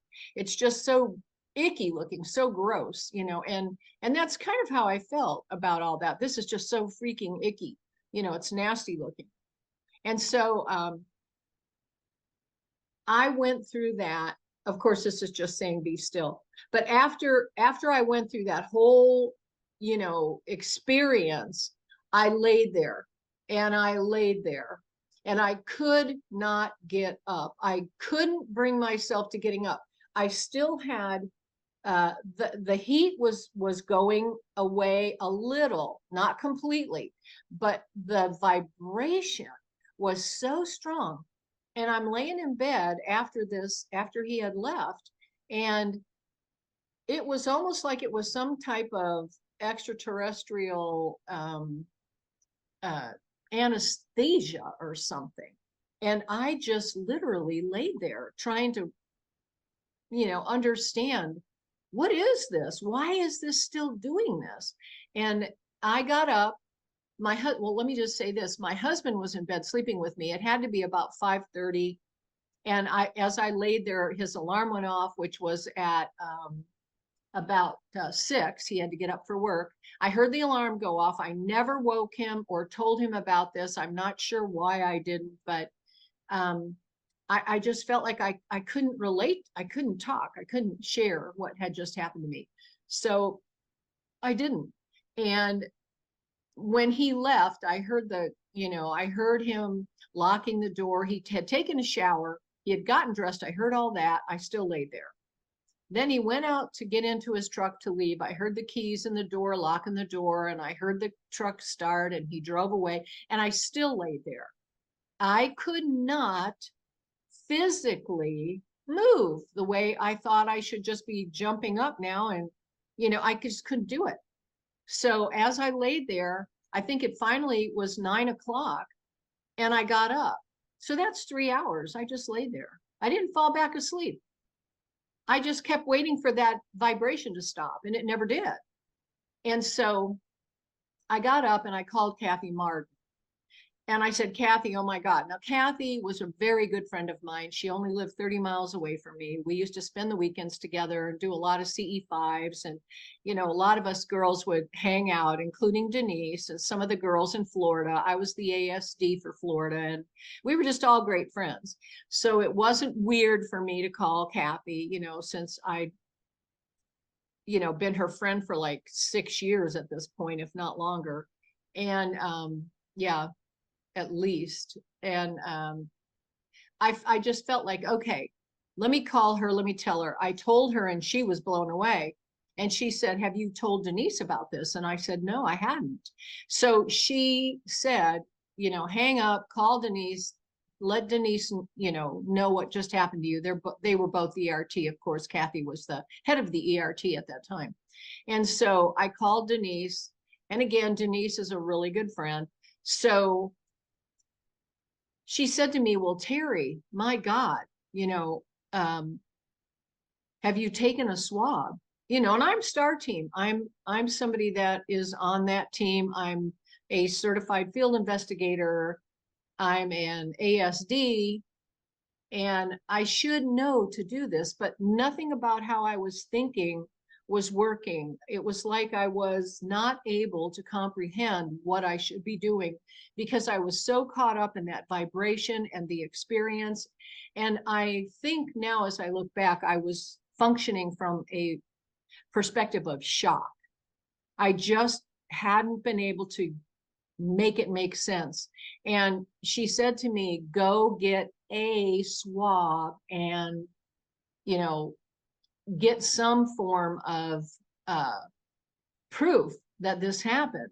So I'm listening to her and I'm like, okay, I got a swab. How stupid was that? I don't know. But I did exactly as she said. And it was almost like I couldn't think clearly for myself. I should have gotten more than a swab. I should have gotten maybe 4 or 5. But I only got 1. And just imagine you're going in and you're looking at the Q-tip thing and you pull one out and you use it. Why wouldn't you use more than 1? It was just so stupid. I just couldn't figure that out. But this is what happens when you've had an experience like this you don't seem to function properly after it. And so I did what she said, and she told me to throw it in the freezer and keep it there until a lab could be found that we could go over it. And, Kathy agreed, yes, that's really all we can do right now until we can get some type of proof. And so that's what I did. I threw it in there. I put it in a baggie, sealed it, never touched it. And so the DNA swab that I had literally was in my freezer for 7 years. And there it sat. I literally forgot about the thing. And I mean, I knew it was there because I'd move it when I would go in the freezer, I would just move it from side to side, but I never opened it, not one time, because I figured that would be stupid. You've definitely got to have it as secure as possible. So I never did. And then Debbie Ziegelmeyer, who had heard my story about my DNA swab, called me and said, Teri, do you still have that swab in the freezer?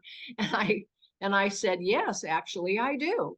And she said, well, there is now a MUFON lab in Missouri that would be able to take that on and take a look at it. And I said, okay, fine. So I got it out, contacted Lynn Mann, who is our, I guess she's the lab tech. She has other actual,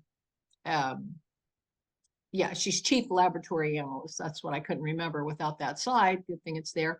So she sent me all of the criteria to do this, wearing a mask and gloves. And I had been trained in my position with the medicine and dental background that I have, medical and dental, to wear gloves, wear a face mask, put out the blue sterile barrier. I took it out, put it in her sterile thing, with the transportation kit. And then I also did my own DNA in a different kit, and all that had to be sent to Lynn, which I was so excited about, that I could finally, after 7 years, we have something. And so I did send it off, and she had called me and said, oh my God, after she looked at it, she said to me, you have a very interesting swab here. And I said, really?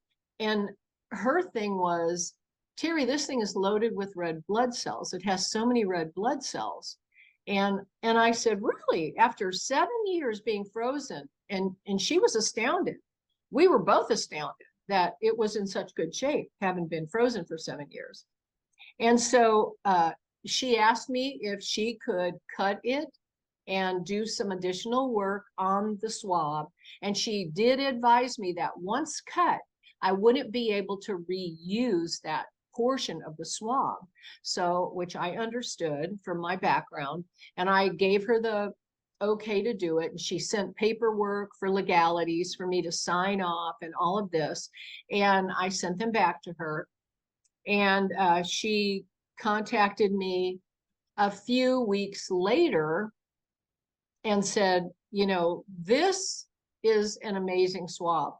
It actually looks like you had some kind of an accident. And I said, no, I didn't have an accident. I told you what happened. And, I had explained to her exactly what I'm explaining to you guys, maybe in a little more detail. But she said, it looks like something happened there. And I said, yes, I had this real strong pressure that I was sure was going to explode, and I was going to bleed all over the bed and the walls. I thought, oh my God, this can't be good. And she said, well, that's perhaps what I'm seeing. And so that kind of, in a way, it validated it for me and made me, feel like, wow, I'm so glad I had this. So as she looked at everything, she called me and said, again, can I do additional work on this swab? And I said, yes. So she did. And after she had done 3 different calls to me, we found out that she was able to find a match to the DNA that was on my swab. And it was this particular lizard. And there are hundreds of lizards, hundreds of snakes, hundreds of different types of, you know, dragons, as they call them, and that sort of thing. But this particular one had the exact match of what was on my swab. And that freaked me out. You know, she asked me, you know, literally when she called me, can you sit down? I've got to reveal to you what I found. Now, the thing about this one is he has that in the upper left, you can see he has that black around the eye, but the one I saw had red as well. And you can see that some are yellow, some are red, and the one I saw had red and yellow and green, and they come in all those colors. What I had was an amalgamation of this particular lizard, all in one with those big jowls, which shocked me. So seeing this was so frightening for me. And he had talons on his hands, which I didn't mention earlier. Sorry about that. And this particular lizard had that same kind of talon on his hand, very thick. And I explained it like it was a dog, you know. And so that was also incredibly interesting. So she went over all these slides that she had taken pictures as we first initially started. Let me see if I can find in my book here exactly what these ones were, because I'd like to tell you what figure 1 and figure 2 are of. Okay. I told you I wanted to go through this so that if you had any type of questions, you could ask me those. Okay, it must be right here. Okay, so figures 1 and 2 up there are the red cell count that was consistent with the blood being present at the sampled area. There were also some cells consistent with the area or swab being at some point in the presence of water or droplets containing lake or pond water. Now, that is so interesting to me because one thing I didn't do before I went to bed that night in 2012 was, you know, take a dip in a pond, okay? So how did pond water get on that swab? You know, that is just absolutely amazing to me, the detail that was found. And in figures 3 and 4 there, this could have happened in the swab's container of origin if it hadn't been sterile, but it actually was sterile because I used sterilization techniques. There were bacteria present and skin, which is not unusual on swabs taken like I took mine. So there was bacteria and skin. And then the email that I had received from, let's see, does it even talk about, yeah, 5 and 6. So there was an email that I had had from her at the time, and this was sent from an iPhone. So this was, I shared it with Kathy after all the work had been done. And Lynn said, my research has turned up a warm-blooded South American lizard species that has several genes like humans. And not only is it the only warm-blooded reptile they know of, it can control its body temperature. I have worked out an experiment to test this lizard's DNA against the rest of the swab DNA. And she had asked me again, here's where she asked me a second time, but I need your permission to use the last of it. I have also found a herpetologist that will collect samples and send them. If this comes up a match to the lizard, not only will it find your healer was as you saw him, but possibly that reptilians come from Earth or a planet very much like it. Think it over and get back to me as soon as you can, Lynn. So of course, I sent it right back to her. I shared this information, like I said, with Kathleen, because I wanted Kathleen to know what I was doing so that I had some backup in case all of a sudden it came up missing. So I sent everything to a second party for validation and clarification in the future should anything, you know, disappear, because you know that has happened in the past. So the following is a photographic representation of the e-gel electrophoresis results of the DNA present on the swab sample and saliva sample supplied by myself with signed permission as per laboratory protocol. And the DNA ladder position refers to the base pair position on which the STR used as a marker resides on the human genome. So that is on this particular slide. You can see it says swab, saliva, and DNA ladder position. She did an excellent job of validating everything that she could with the different machines that she had. And this machine with the UV light on it is a Quick Gene Mini 80. It uses microfilter holders that separate out the DNA through the specifically designed filter using various reagents and a vacuum system. So this was also used. This is why, too, I always tell everybody, if you're interested in any of the lab findings that we have, please make a donation to our MUFON lab in Missouri, because she needs so much. We're hoping we can maybe get some grants in the future, but right now everything comes out of her pocket. Debbie Ziegelmeyer is a huge, makes donations. I've made donations. I think the more we get, the more she can get, and we can know even more about what's going on. So these are the test results comparing different lizard and reptilian species. On the top line, you'll notice the I didn't forward it. Okay.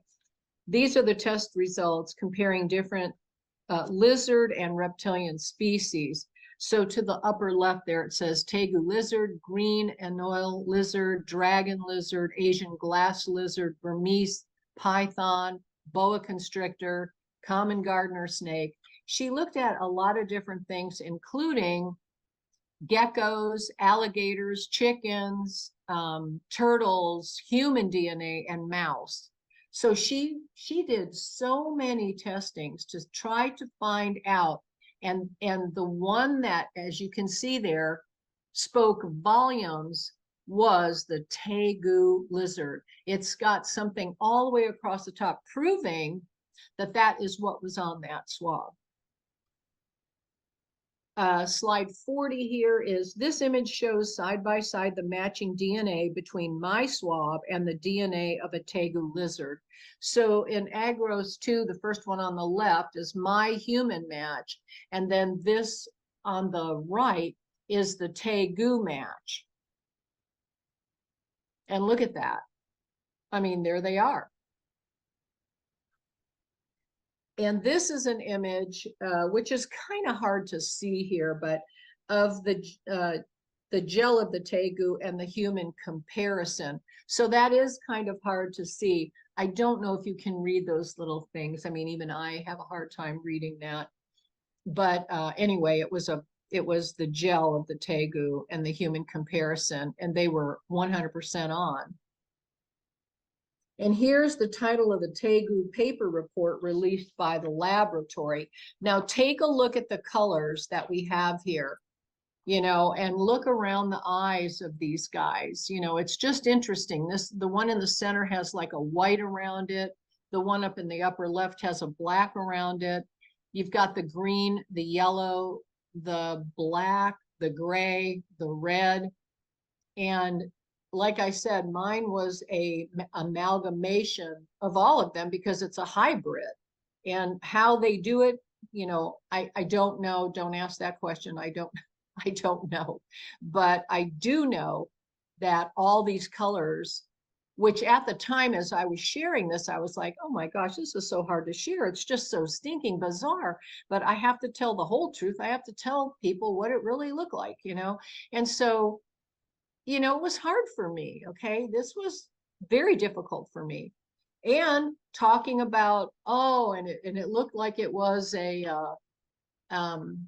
octopus. You know, I'm like, oh my God, people are going to think I'm on drugs or something, but this is what it looked like, you know. And so this one that he used, I mean, I'm just talking about that there, but then as we went forward, the conclusion was written by Lynn Mann at the beginning of the testing of the trace material for the forensic report done in this laboratory for MUFON of Missouri. The intention was to test for DNA present and file a report with the witness and the headquarters of MUFON as per usual.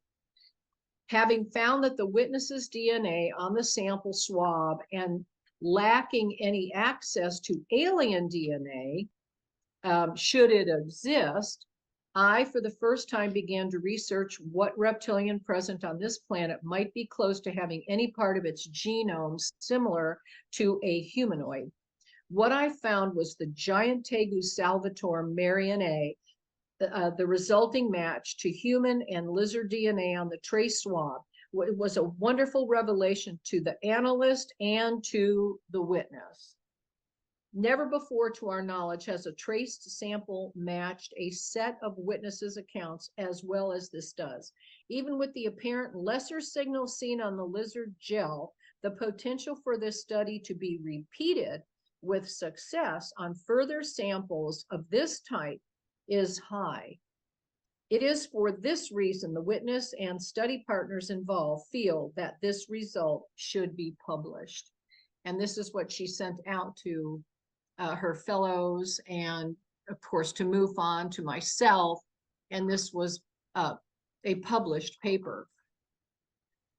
Now, slide 44. Well, once I looked up the Tegu lizard online, I was shocked to see the resemblance of the extraterrestrial that was in my room that night. I mean, it really was, as when I look at it, I'm like, and I kept telling them, no, the top of the head was a little more flat. And as I look back now, I was telling them what I remembered. And I think Kevin did an awesome job of creating it for me, as close as I could, even saying that the snout was smaller, the cheeks were bigger. He tried to make that look bigger, but when you're doing a, you know, just like a painting of it or a drawing of it, it's hard to make it look like I had described it, but there it was. Now, let's see, I wrote a little book about alien healing, and I've taken it down because I want to put all the new information up. So if you're interested in purchasing that book, give me about till October 1st to get everything up, and you can purchase it and have all of this information in your hand. So meanwhile, I'm flipping through these little you know, things that come through on Facebook about regrowing cartilage. It just pops up, and I thought, where the heck did that come from? And now look at this. Let me tell you, this is 2019, and I shouted out loud. I screamed when I read this. I was like, oh my God, they are now finding out that what I said in 2012, and here it is 2019, is that that particular octopus tentacle is related to regrowing cartilage, and it has a healing property. That blew me away. And I called everybody I knew. I called Kathy, I called Denise, and I shared that with them. Of course, I called Dave McDonald and, you know, some of the other people that I speak with on a, you know, daily, weekly basis. And I was just so blown away. I'm like, look at this, what they've just found. So to me, this was another validating point. And then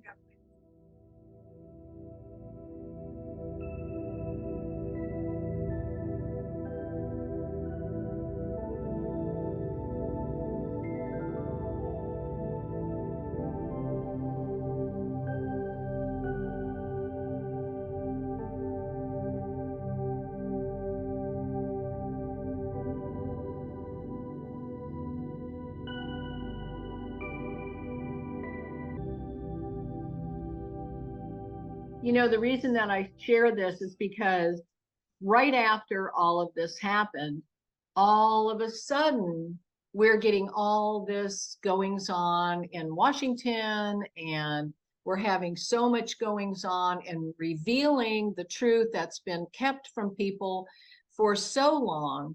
And now with Elizabeth Vargas doing that reporting and others, you know, coming out and telling people that, you know, this is all real. We do have biologics, we do have DNA. Now, here's what's interesting. Lynn Mann of the Missouri MUFON lab did not have those biologics available to her. She didn't have that DNA available because they were still lying. They hadn't given that information to the public. But we actually do have DNA on file. So basically what he was saying is non-biologics were non-human biologics were found. And when questioned recently in that particular time frame while they were doing all that in Washington, he came out and told, Mr. Grudge told the truth that crafts have been crashed and we have non-human biologics as well as DNA. And he was telling them that. My point in sharing all of that was that nobody has ever made that known to MUFON or anybody else. You know, we didn't know that we actually have it all for real on file until he came out. So she had to create all her own DNA testing and do the work that was already there. She could have found out and compared my DNA to what was found already, but they don't share that information with us. So that's what I was just sharing there. But anyway, thank you all for listening to all of that. I did cut it very short because it's already 4 o'clock and I didn't know how long everybody wanted to stay. If you had any questions, I would certainly take them. Did you hear me? Am I on? Can you hear me? I can hear you. Okay, cool. So yeah, we can keep going till about 4:45. So we got quite a bit of time. So if we want to do questions, if you're online, you can either put the questions in the chat, or if you're here in person, if you got short questions, you can feed them to me and I can relay them, or you can come up here and ask them yourself if they're longer questions. I see a hand in the back. Mike, what you got? Can I come up? Yeah, come on up. This is Mike Harris. He'll be asking a question in just a second. Okay. So I'm curious, Mike. So I've got a few questions, but they're really short. They're related. When you have that incident in your room at night, does your husband have any memory of it or anything happened to him? And my other questions are, between your children and your siblings and your parents, have they had any experiences? And my last question is, how many experiences have you had before and after this one? Okay. I've had many experiences. Okay. Really, I've never counted them all, but just with extraterrestrials and nothing else, I'm going to say at least 6. And my husband did not wake up the entire time that I was having this situation happen to me. And I always wondered about that, but I have been told by other people who were in bed and had a husband or a wife in bed with them that the other person never is awakened. And as a rule, there is somehow they control that moment and you're a part of the experience and the other person is not. It's almost like they're in a freeze frame and they don't hear anything. They don't see anything. He never did wake up.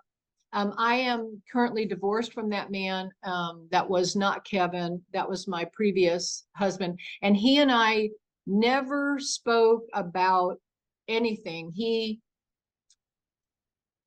had a very difficult time believing in extraterrestrials. He had a very difficult time believing in spiritual things and demonic things, you know, all the different things that were happening to me in my life. He always had a very difficult time.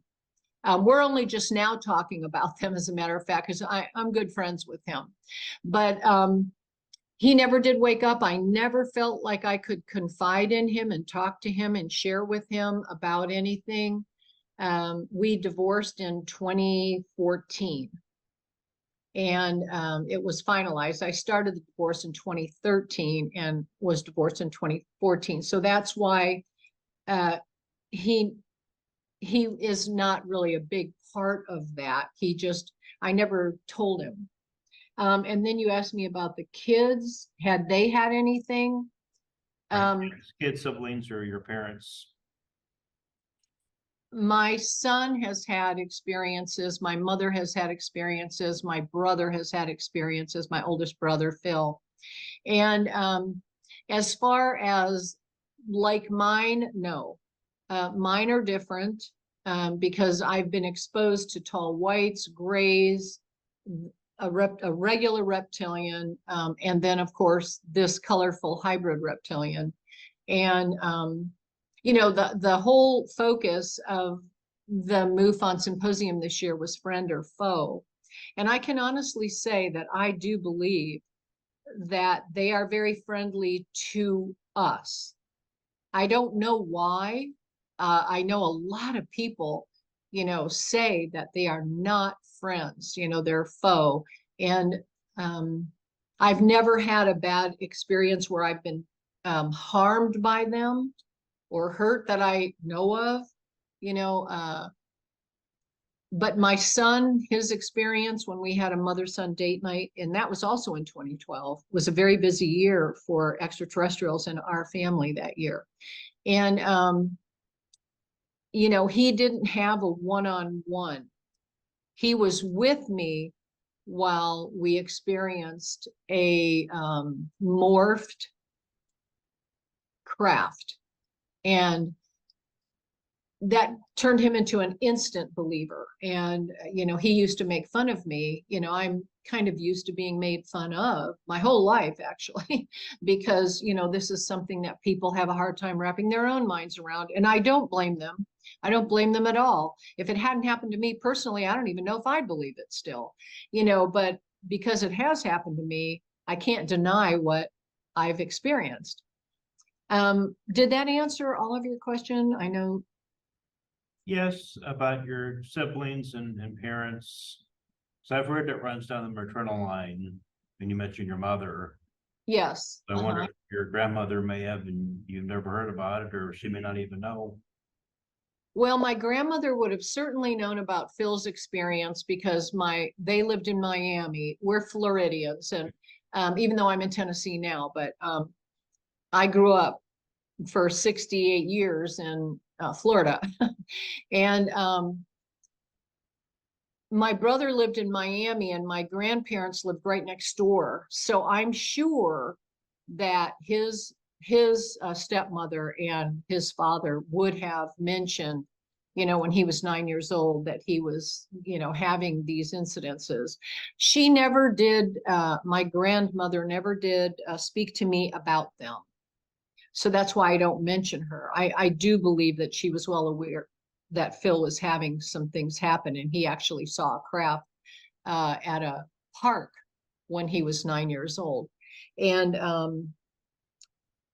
my mother, I'm sure my mother shared with her mother, my grandmother, that they would be out on the boat and USOs would shoot right up out of the water and hover over the Gulf of Mexico. That's where my mother and her husband would take their boat and tool around up and down that coast of the Gulf of Mexico. And, you know, they'd throw anchor and they would stay out for 3 months at a time. And she said on many occasions, it was almost like they were accustomed to seeing this, but they didn't talk about it because my mother was in management with a corporation called Honeywell Aerospace. And because my mother was a part of Honeywell, she knew that if she ever spoke anything about this, she'd probably lose her position because they'd think she was a nutcase. She had told me in 1979, don't you ever share this with anybody or they will label you an idiot, a nutcase. And so I didn't. You know, I listened to my mother, and I didn't really say anything until after she had her cancer and then passed away. In 2008, I made one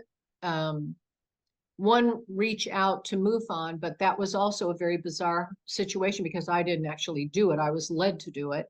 And then when she passed away in 2009, I waited till 2010 to go back because my mother had said, don't do this. And I really did honor my mom and dad, you know. So anyhow, that's where it all picked up beyond that. So she had shared with me many things about what she had seen. And like I said, they'd be out there and these USOs would shoot up, hover over the water and take off so fast. Her and her husband used to say, oh my God, did we even see that? What was that? And she explained a long cylinder green type of craft that would shoot up out of the water. So it was very different than what I was seeing. I didn't see any green cylinders ever. Mine was, I've seen two of the, you know, the actual crafts with just a very little bit of a hump on top. And mine had a blue light going around the center of it that constantly went. So each one of us has seen something different, except Joshua, my son, who we both saw the three lights that then morphed when they crossed Tampa Bay and went into St. Petersburg. They went down into Sawgrass Lake, but before it went down, it morphed into a black triangle.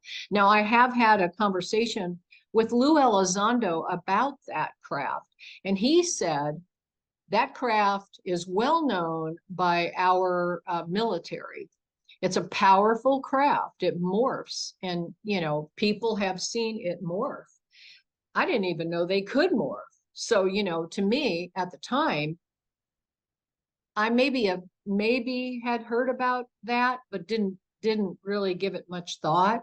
You know, it's funny how we can be involved in MUFON and still think, oh, that couldn't possibly be true, you know, and then all of a sudden you see something or somebody you love sees something. And now it's like, it's a conundrum. It's like, what do you do with that stuff? You know, it's hard to, in this world, which seems to be so, you know, week by week, month by month, you know, working, getting your paycheck, going to the grocery store, blah, blah, blah, the normality of life.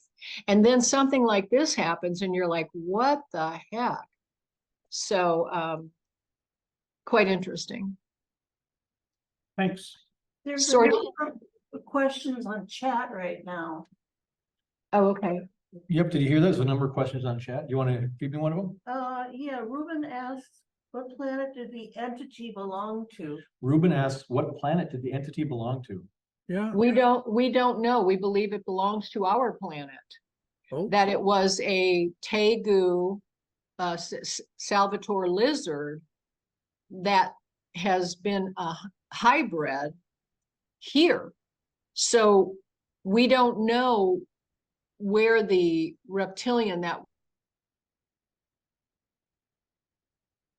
would have been involved in that hybridization, where that would have come from. And I can guarantee you I did not ask that question. Now, Lynn asks, was there healing? But I'm not entirely sure what is she's referring to. Lynn, did you want to clarify what you're talking about? Did you hear that, Terry, or no? I did. Okay. Was there healing? I don't know what's being referred to there. I'm gonna off screen. Okay, yeah, I can go in and see if I can read it. Oh, it just says, was there healing? Oh. Another one is Jer to everyone. Have you ever seen this type of creature before or after? No, I haven't seen anything like that before, and I have not seen anything as of today. So what I have seen is a regular reptilian, and that was in a different scenario. Well, And those oh, are go all ahead. questions. Any other questions here in the room? Questions in the room? Oh, I got two hands going up. Do you want to relay or do you want to come up? I just a short question. What changes go through after the experience? Did it help or harm or heal or what?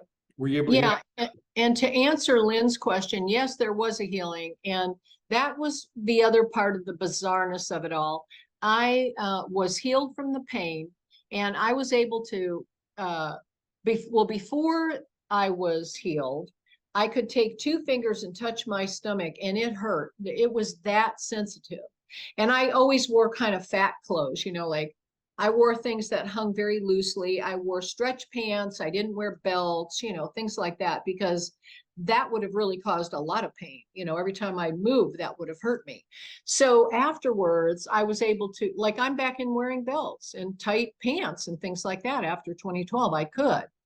And so I was healed. And the big conundrum about that is, being a Christian, I didn't believe that anything could heal us other than God or the Lord. And, you know, so this was a real life, there's no other word I can say than conundrum, because I was like this, my spirit and my flesh was just like, oh my God, you know, I can't fathom this. And how could this be? And I did feel that I was told, literally, spiritually, there are so many things you do not understand. And I thought, yeah, no kidding, I don't understand a lot of things, but that doesn't mean I don't want to. And I wanted to understand. And what I understand is, in a nutshell, is that I personally believe that there is a great creator. He created everything, including them. We're created in his image, but they're not. And like I explained at the symposium, horses aren't in his image, dogs aren't in his image, but people believe in dogs and horses all day long with ease, not even giving it a second thought. Cats, fish, you name it. All kinds of living things are created not in his image. That is us. These other beings from other realms are not created in his image. We're body, soul, and spirit. They aren't. They aren't. That's why they're so thin. That's why, and here's another thing. They can't go from point A to point Z without a craft. You and I can't go from point A to point Z without a car or an airplane, you know, or something like that. So we're similar, but very different. They don't look like us. You know, people say, oh, I was raped by a, no, you weren't. No, you weren't. They don't have the wherewithal. They are not like us. They're completely and totally other than we are. And I know a lot of people want to hang out with that other thought, and that's okay. I'm not here to change anybody's mind. I'm just here to tell you what I know. And what was the other question? We had another question in back here. Earlier you talked about demonic experience. I'm wondering if that was something you could share. Were you able to hear that? I heard just, I had a demonic experience. Yeah, he said earlier you had mentioned a demonic experience. He wants to know if you could share about that. No, not at a MUFON meeting. I'm not allowed. Any other questions here in the room? Questions in the chat? Seeing none, questions. Oh, I got a question here, yes. Any speculation of why she was kind of chosen for the healing, and if you've heard about other healings? Okay. Any speculation on why you were chosen for the healing, and was there any other healings that you've heard of? I hadn't heard of healings really at that time. There really wasn't that many that, you know, and I can honestly say I didn't really believe in healings, you know, and I know that sounds bizarre, okay, but all of us, I don't care who you are here on this, we all have things that we can comprehend and we believe, and others of us are like, kind of have that. And I wasn't one to necessarily believe in healings. And so I didn't really. And I wasn't praying that, oh, gee, I hope I get healed by an extraterrestrial. That never left my mouth. I never even conceived that thought, okay? And when it did happen to me, like I said, it was so emotional. It was so bizarre and surreal and hard for me to accept as a human being, as a Christian, that this could happen. It changed my whole life. So anyway, I'm hoping that that answered that question, but as far as anybody else being healed in my family, I don't know about that. I know they've had experiences, but no one ever came through and said this happened or that. I will say this, however, which is bizarre. And I'm going to accredit probably a spiritual situation for this, but my son had cancer and was dying moments from death, and he was healed. And then he had kidney failure, was on kidney dialysis, moments again from death, and he was healed. And that's the same son that was with me. And so I don't know if this is something that has anything to do with that in the big picture. I don't know. You know, so it's interesting. Ooh, got a two-part question from someone on chat. Have you seen any emotional behavior from an alien, especially a reptoid? And are they cold and unemotional? They lack emotion. They only say what, like all he said was, be still.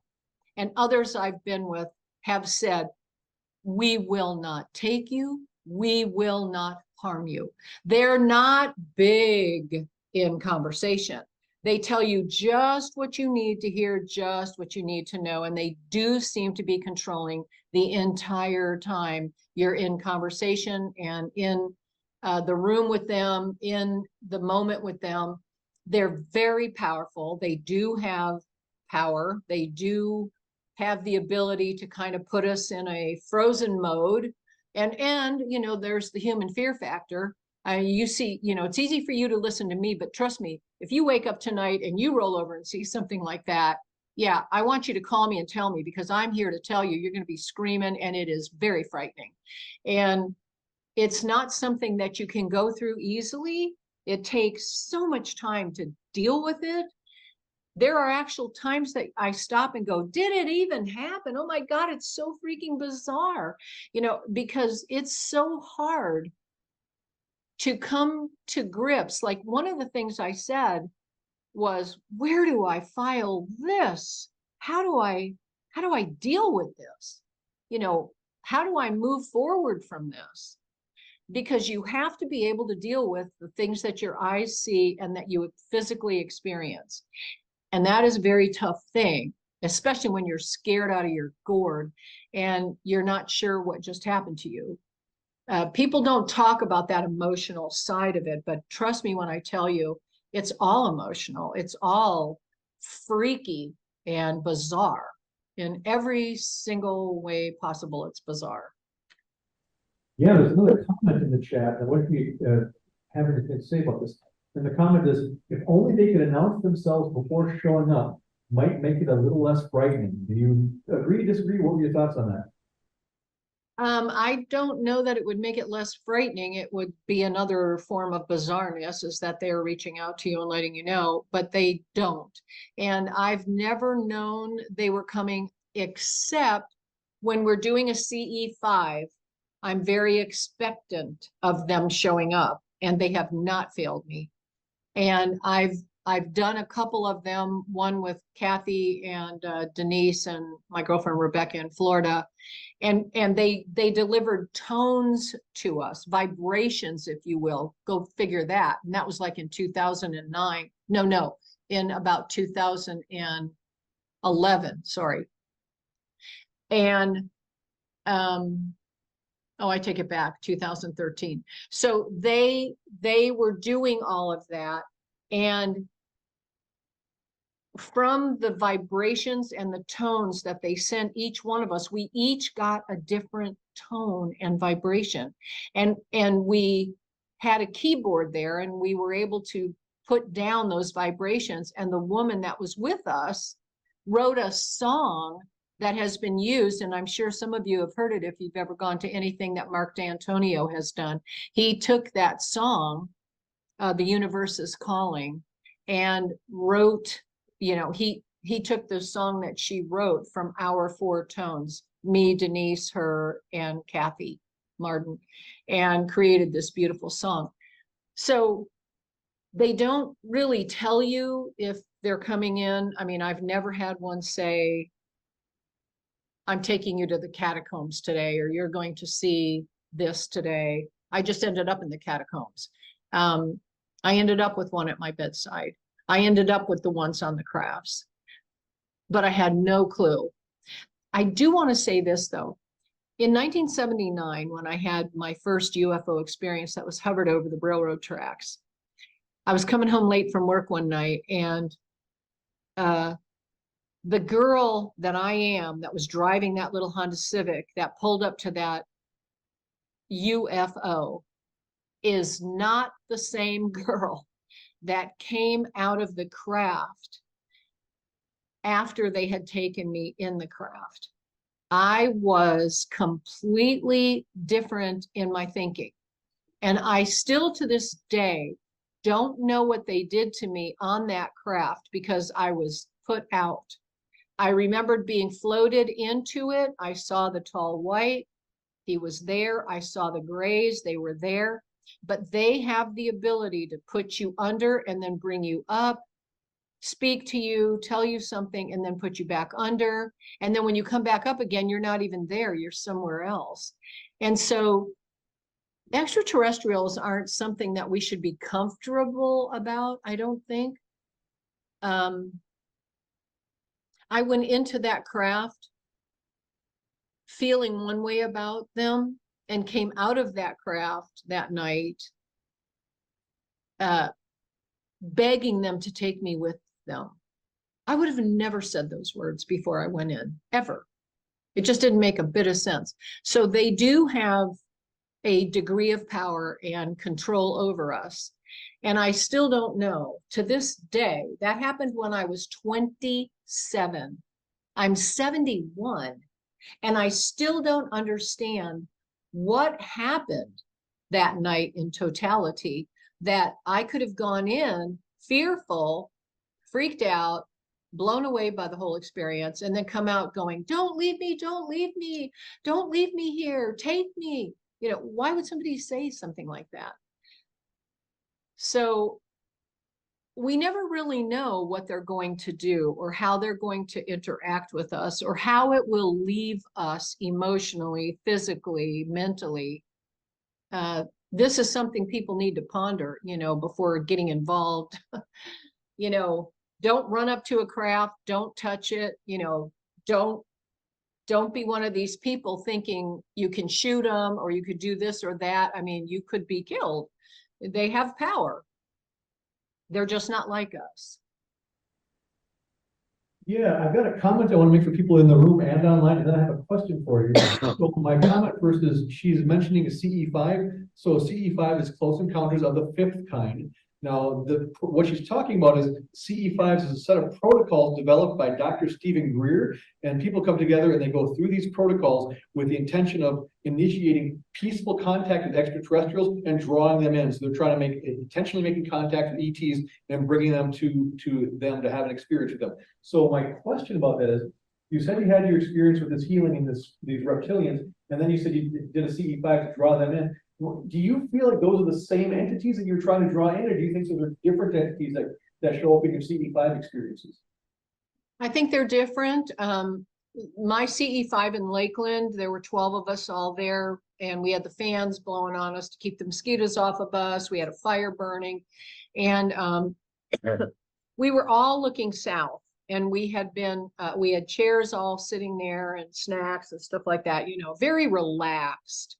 And we're all looking south, and I stood up and I heard audibly, turn around.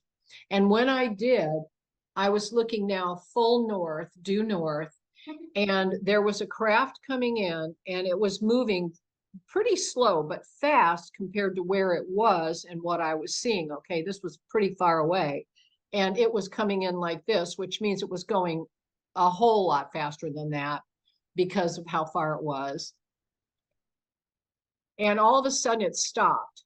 And I'm looking at that thing and it just goes down. It went from here to here in a flash. That would have killed anything human, and nothing in our universe could possibly move that fast. It stopped. It shot back up and I was like, oh, wow. And I yelled to everybody, look, look. And 5 of the 12 people saw it. The others did not. Now, I don't understand why. They reveal to whom they will reveal. They don't, if there's 12 of you, it doesn't mean 12 of you are experiencing that. The 5 of us that did see it said exactly, we all saw it at different points. I saw it coming in, I saw it drop. I screamed when that happened, then it went back up, and then it came back down again, and then went right into Orion's belt. We were looking at Orion's belt, and it was kind of westerly northern. And I thought, this is very interesting. Look at how this happened. So, and Dr. Greer was not the first person to come up with this. Believe me, this has been going on for a very long time. And people have been getting together in Sedona for years in California and holding these kinds of meetings. But it did come through maybe more when he brought attention to it. So you can go out and concentrate and focus on them, and they may or may not show up. Most people say that they see things when that does happen. They do see something come in, and you know it's really not a Starlink or just a regular satellite when it moves inappropriately. A satellite or anything Starlink are going to be connected, or a satellite will have a trajectory that it follows, and it never does anything out of the normal. But when you see something zoom in, stop, drop, go back up and drop again, it literally made an N in the sky. You're dealing with something very real. I don't believe that that was any of the ones that I've ever seen before, but you know, the truth is, I don't have a clue. Yeah, so with the CE5 events, have you actually ever witnessed an entity? And if so, what kind of entity was it? Where do you think it was from? Or what was their intention in the CE5 events? I have not seen an entity at a CE5. I've seen crafts up in the sky. I have never seen anything drop down, appear. I've never seen anything like that. The ones that I've seen have either been on a craft, next to my bed, or in a caged catacomb. Those are the ones I have actually seen. So on the craft in the caged catacomb, were those reptilians too, or were they something else? I'm kind of curious about those. That was in the caged catacomb. It was a huge reptilian and very overpowering. It was an experience I write about on TeriLynge.com. And it changed my life about believing in reptilians. I used to think, you know, the draconian thing and all that was, well, that's out there on the fringe, you guys. Come on, you know, let me pull you back in. I think that's out there on the fringe. And then I had that experience and I thought, oh, dear God, these things are real. And I was shaking so bad in that experience with fear that I was biting my tongue, and I had to clench my teeth to stop biting my tongue. It was involuntary. I was like eating my tongue. It was, and I knew I was going to have blood in my mouth and everything else because I could not stop that. And so I just clenched my teeth and everything was shaking. I was literally shaking like that. You know, I mean, it did not stop until I got into that catacomb where I was taken by a handler of that particular being. And he opened the gate, allowed me to go in. I didn't know if I was going to be eaten alive or what was going to happen to me, but it was really very, very frightening. And when I saw the size of this thing, it's like standing next to a grizzly bear. No one in their right mind is going towards that. Okay, I stood still and stopped. I'm like, oh my God. You know, and he actually brought comfort to me. This is why I'm saying, when I hear people bad-mouthing the reptilians, one brought something to heal me. The other one calmed me, gave me a data dump, and told me that the information that he gave me, when I needed it, I would have it available to me, and it would come to me. And what was I going to say? Oh, really? Tell me all about that. I was like, okay, you know, just get me out of here. And that is basically in a nutshell, you know, the Reader's Digest version, if you will, of what happened then. And then I was taken back and brought back. And I don't know why they do what they do. I don't understand why these experiences happen the way that they do. I'd be lying if I said I understood it. I don't think all of us that have experiences really grasp or know the whole reason why we're being chosen to be a part of that moment. It's just that we are, and it's bizarre and life-changing. And so you mentioned on the craft, so what types of entities did you see on the craft? Different or the same, or? In the first craft I saw hovered over the railroad track, it was hovered. But to my right, this huge blue light came at me, and out of the blue light came a tall white, very thin neck, huge head, big eyes, long elongated arms, so ugly. I screamed out because I was talking to the Lord, like, you've got to be kidding me. What the heck is that? You know, I think I said, what the hell is that? And I was like, why would you allow me to see this? You know, and I felt like he was saying to me that nothing could happen to you that I don't allow. And I'm like, that's right. If you allow this, then I can see it. But why would you allow this to happen to me? I don't want to see this. This is comic book entertainment. This is garbage. I don't even believe in this crap. Why would you choose me to see this? You know, I was adamantly against it. Being a Christian, why would I believe in an alien? And so, you know, I thought that was just literally comic book entertainment or Hollywood entertainment. And there he was, scared the hell out of me. Plus, I was raised up off the floor, off the street, the pavement on the street, a good 12 inches. And my body was being moved. I was being moved towards this thing. Once I saw there was a second ship landed in this area next to where I had this experience on Morris Street, right there on 28th Street North near Morris Street in St. Petersburg, Florida, by the railroad tracks. Over to the right is this big empty field where the railroad tracks run along it, and this field was there. There was a second craft landed there, and that's the craft he was moving me onto. I wouldn't even look at him. I was like, oh, no, no, no, no. Total denial. I was like, oh, no, no, no. That thing is so ugly. It's so frightening. I don't know what it is. I'm not partaking in that, you know, and I was like, you know, thinking I was in control. I was not in control, not in any way, shape, or form. And so I looked away and he took me. And the next thing I remembered after freaking out and seeing him there as I passed him was I was on a table inside this craft, and it was all white inside. There was a warm, like light glow from the walls, the ceiling, the table I was on, the floor, everything was just this pure white. And it had a light. Well, back in 1979, we didn't have that kind of lighting, you know, and what was going around the outside of the craft was something that you would maybe see today from fiber optics. Well, we didn't have fiber optics in 1979. And I told this story back then. And, you know, that's when it was written down. And, of course, now we have all of that, but we didn't then. So I do believe that they are sharing technology with us, and that's why we're booming, you know, since the early 1900s. I mean, we've gone from cranking the old cars to now they fly, come on, and just in under 100 years.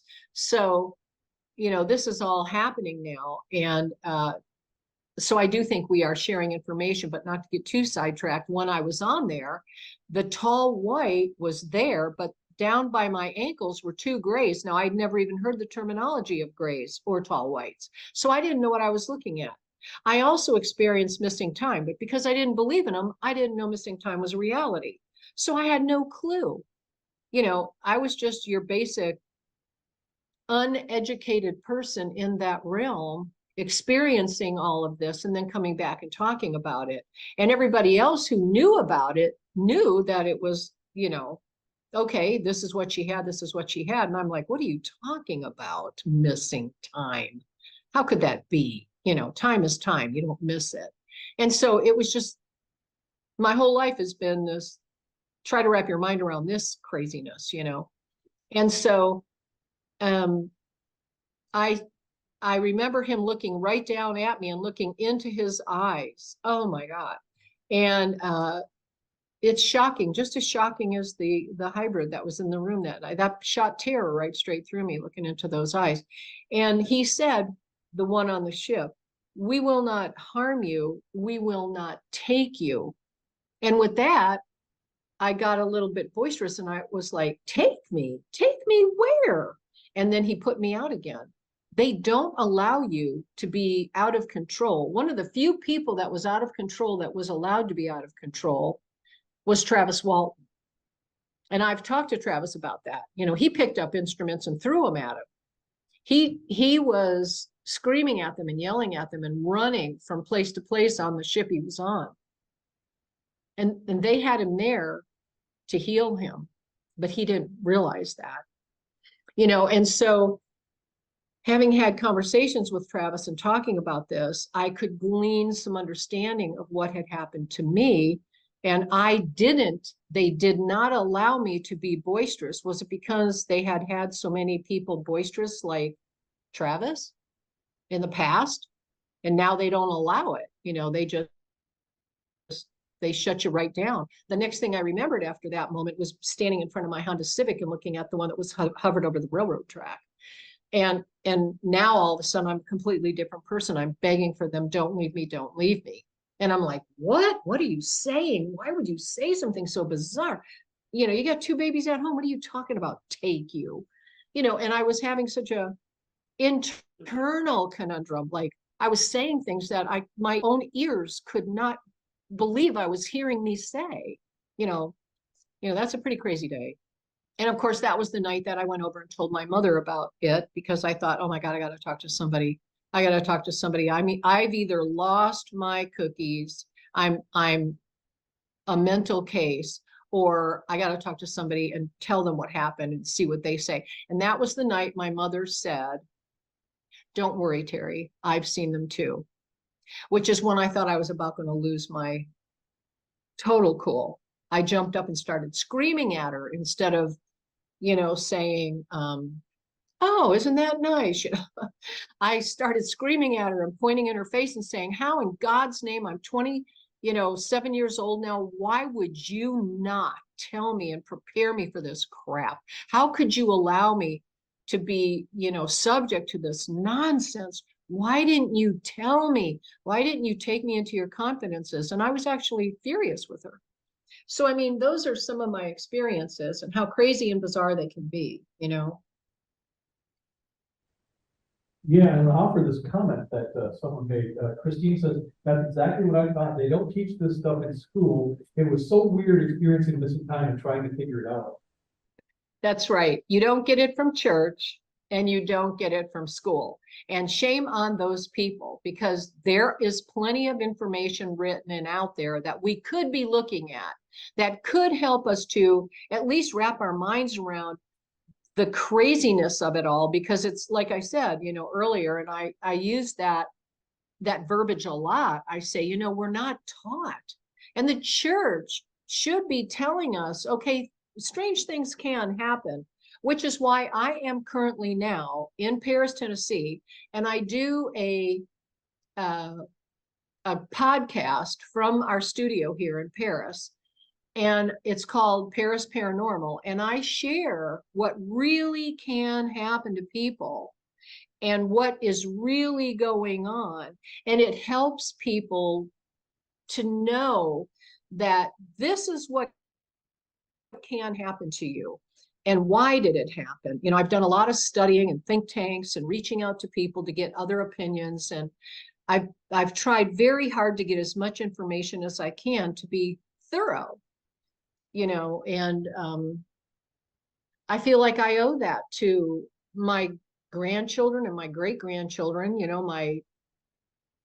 my siblings and the world, humanity. And I believe it's my duty to tell the truth and to tell you what happened. It's your choice if you want to believe it or not. I've lived through it. So all I can do is share what I know. I never try to share anybody else's story because I don't really know. anything about what happened in other people's stories. I do believe Travis, however, I really do believe him, and he's had a lot of people doubt him. But he's taken something like 21 lie detectors and passed them all. So I mean, come on, people. Yeah, in just a second, I'm gonna ask Joe to unmute everybody, so everybody out in virtual land can give Teri a big round of applause and a thank you. But Jared says, thank you very much for your time today. Teri, absolutely fascinating. And let's everybody here in New Brighton, give a big round of applause for Teri. And thank you very much, Teri. Joe, can you unmute next time? Thank you.